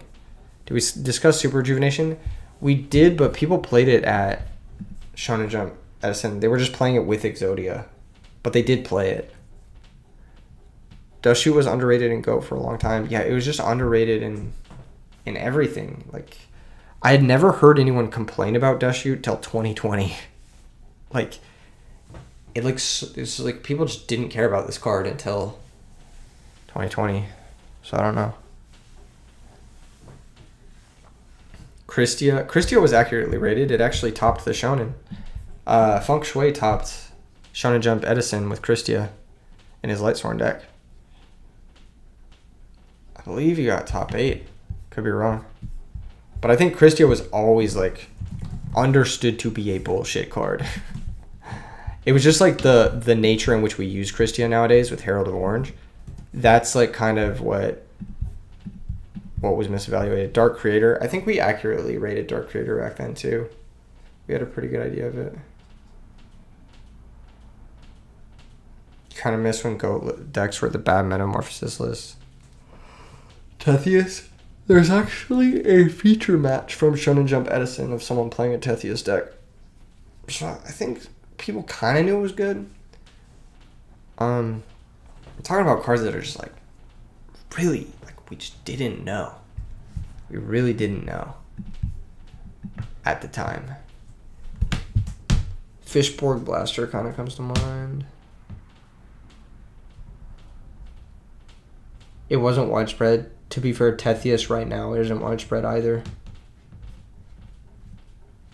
Like real 0 to hero cards. Soul Taker, nah, people knew about that back then.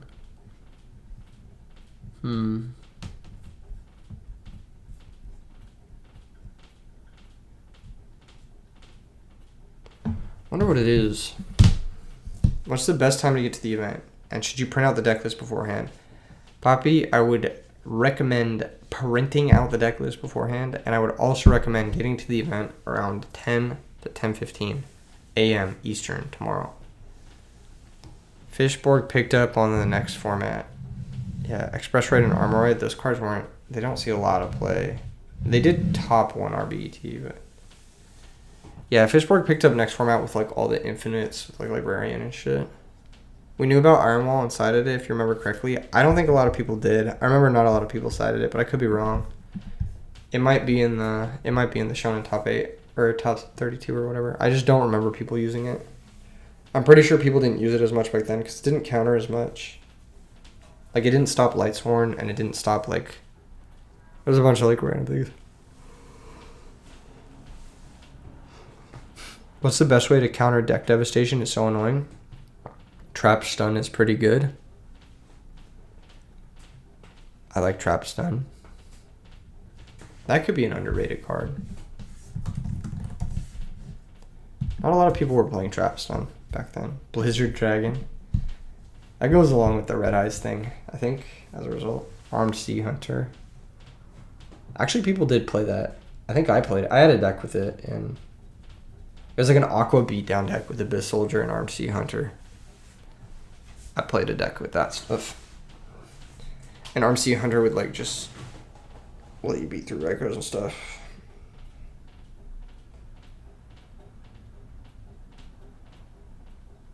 Dimensional Alchemist? Nah, people were trying to play it in the Salvo Dad deck. That was just terrible. It was like Alchemist, Fader, and a lot of people thought it was going to be like really good and like dominate the format, and it just like didn't do anything. Coderis. Blessed be Coderis. Death Frog. No, people knew about that shit. People knew about all the frog shit back then.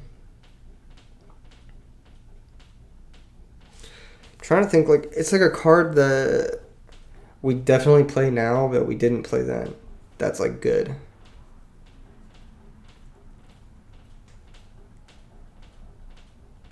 Huh. It might be Diva. Chinza. People definitely played Jinza during the SJC Edison times.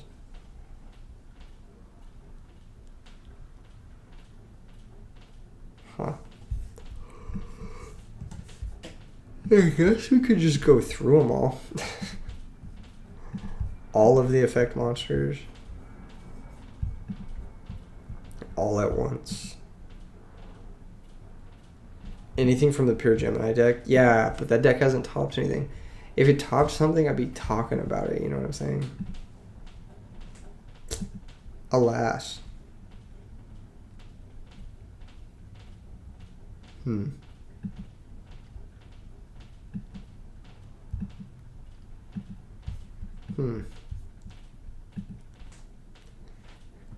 Hand loop guy. Just kidding. Definitely not.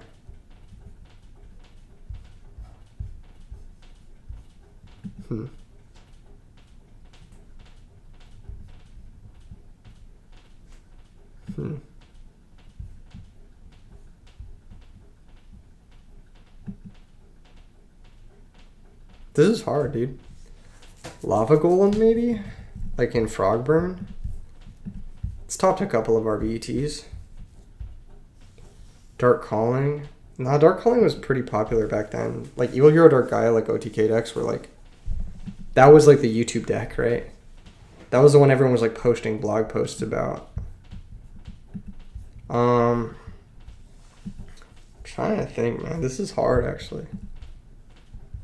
Could be Warrior Lady, but I think Warrior Lady was like pretty well known to be a solid card.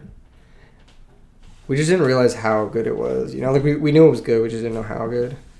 I'm talking about cards like we just thought were bulk straight up, and they ended up being crazy. Not thought were bulk. Obviously, back then, Red Eyes was definitely not thought of as bulk, but Prohibition, maybe.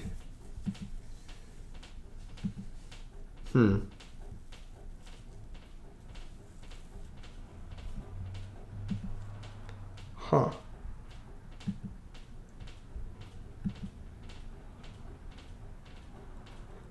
Miracle Fertilizer? Yeah, maybe. I think there were builds with that in Japan, though, before the Amaryllis decks of now. Compulsory? Nah, people played that for sure.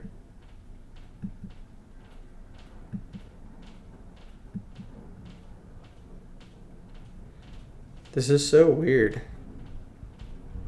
I'm like looking at all these cards, I'm like, damn, we really knew all of these were shit. Which is hilarious, because like, yeah, it's just how it be. Monster Reincarnation? I don't feel like people play that card.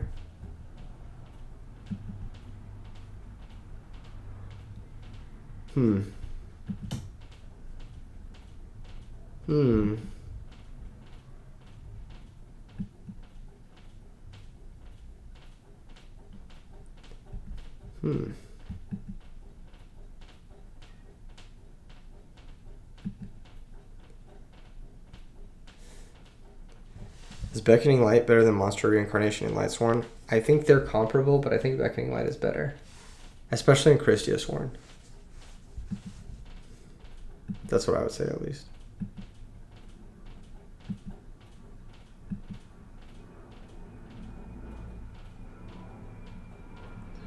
What about discard traps in general? I think people knew about them.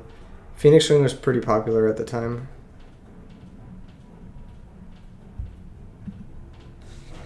I don't even know.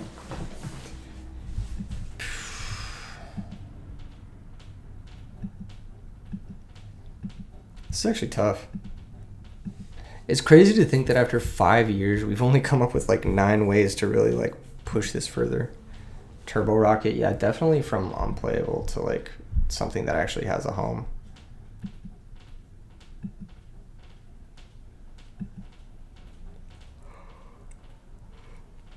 Skill Drain? No, people knew about Skill Drain. It was cited at the Shonen. Ah, fuck, I just kicked the table. Might be, guys.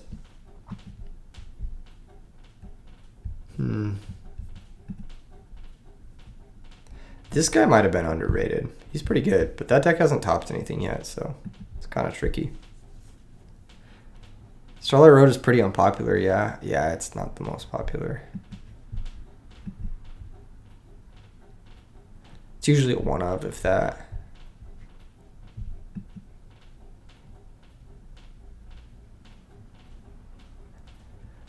people were aware of Vanity's Fiend, but you don't remember it being popular. I remember it seeing play as like in every Frog Monarch list that I saw, but I could be wrong.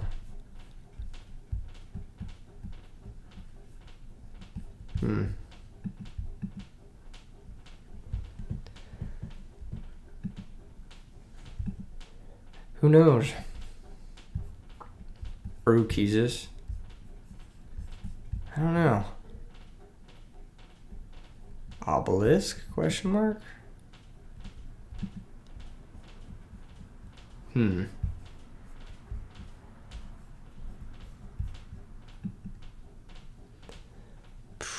Unpopular, like, and underrated. If it resolves, you win. Huh.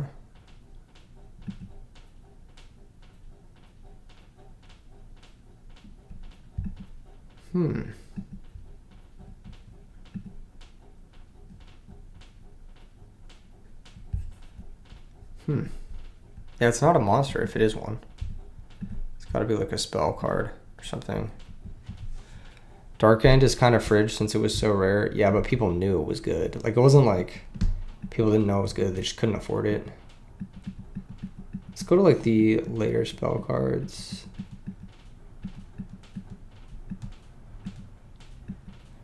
Overrated would be so much easier than this.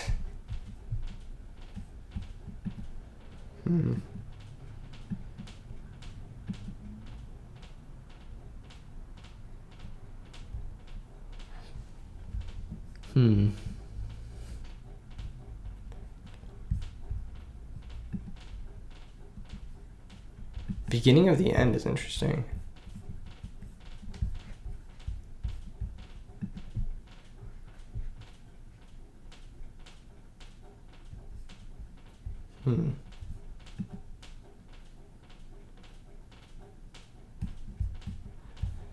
Man, there just really is nothing, is there? Oh, wait, I've got a good one. Glorious Illusion. Actually, I think this is a great one. Glorious Illusion. There we go. Finally. Number 10. Glorious Illusion. Yeah, people didn't play this card. And it's great. I think this card is very good. Yeah. This is probably... Okay, so like number 1 most underrated. If we're ranking them, I think bottom would probably be Iron Wall Pulling the Rug. Because people like probably knew about them. But like they just did not see like that level of play. Then probably Red Eyes, because it was just like a chase card back then, so it was like maybe it was just unpopular just because it was hard to get. Although it was in the Absolute Power Force super rare, so I don't know. People just didn't play it. Yeah, maybe. It's probably Glorious Illusion. Then Hidden Armory. Hidden Armory actually had a period where it was really good in Japan. So some players, like when it carried over, thought it would be really good in the US as well. But, you know, obviously, like, it was very underrated. That's the point of this. Instant Fusion, that's got to be pretty high up, as well as the Evil Guy. You've got to be pretty high. Amaryllis has got to be really high up, too. I think it has to be Red Eyes number 1. Maybe Legacy number 2. Evil Guy and Amaryllis got to be tied. Instant Fusion's got to be same place as, like, Herald of Orange, I think. But yeah, this is probably the top 10 cards that like we evaluated wrong, or the things we were like wrong about. Cause like that's just really hard. It's really hard to like immediately read a card and be like, oh, this is good. And then also some of these cards like Imperial Iron Wall and Pulling the Rug, they only get better as like decks get more and more optimized. But yeah, Glorious Illusion is definitely one of those cards where like the more I read it, the more insane this card is, and the more I'm like just shocked that we didn't play this before, because this card is just fantastic. Not only does it mill 2 at the M phase, but it brings back any Lightsworn monster. It's just a Call of the Hunted. And Call of the Hunt is limited, and this card brings back some of the best monsters in the format, if not the best monster in the format. It sets up for Celestia, it mills you cards, it's just very good. Yeah, I'm really, really surprised this card didn't see more play. Star Blast, that card doesn't see any play, so I don't know. But yeah, Glorious Illusion is topped events, like straight up. I think all of these cards here have topped events, or won them in a lot of cases. Like Red Eyes, Legacy have definitely won a lot of events. Amaryllis and Evil Guy, Evil Guy's probably topped more and won more than Amaryllis overall. Instant Fusion, Herald of Orange, Amaryllis, all kind of like just cards that didn't see play back then, but probably should have, like in hindsight. And then, yeah. But yeah, interesting list. I think this is something I've been thinking about for a while. I'm like, damn, these cards are underrated. I still think that there are cards that are underrated now that are not rated as highly as they should be. Maybe I'll do that list another day, but I'm getting kind of tired, guys. We've been streaming for 2.5 hours. I've got a long day tomorrow. I'm going to go take a nap and try to find some dinner. But thank you guys for tuning in. Thank you for all the donations. You guys are awesome. Much appreciated. Much love. It's going to be a really, really cool event. It's going to be streamed in Spanish as well as English. Check out the En Español channel and check out TCG Pilots. They're going to be doing the commentary. And yeah, shout out to Yugioh for all their help with this event. Shout out to Rerun for making this event happen. He hit me up on Discord like 6-7 months ago and was just like, hey, we got to throw some. Wait, where are you going, Antonio? Text me, because if you're going to this place that I wanted to go to, I may go meet you there. But yeah, let me know if you're going to the same place. Yeah, shout out to everyone in New York who's been really helpful. So tomorrow's going to be a sick day. Make sure you're subscribed. Make sure you're locked in. And drop a like on the stream on the way out. And I'll see you guys tomorrow.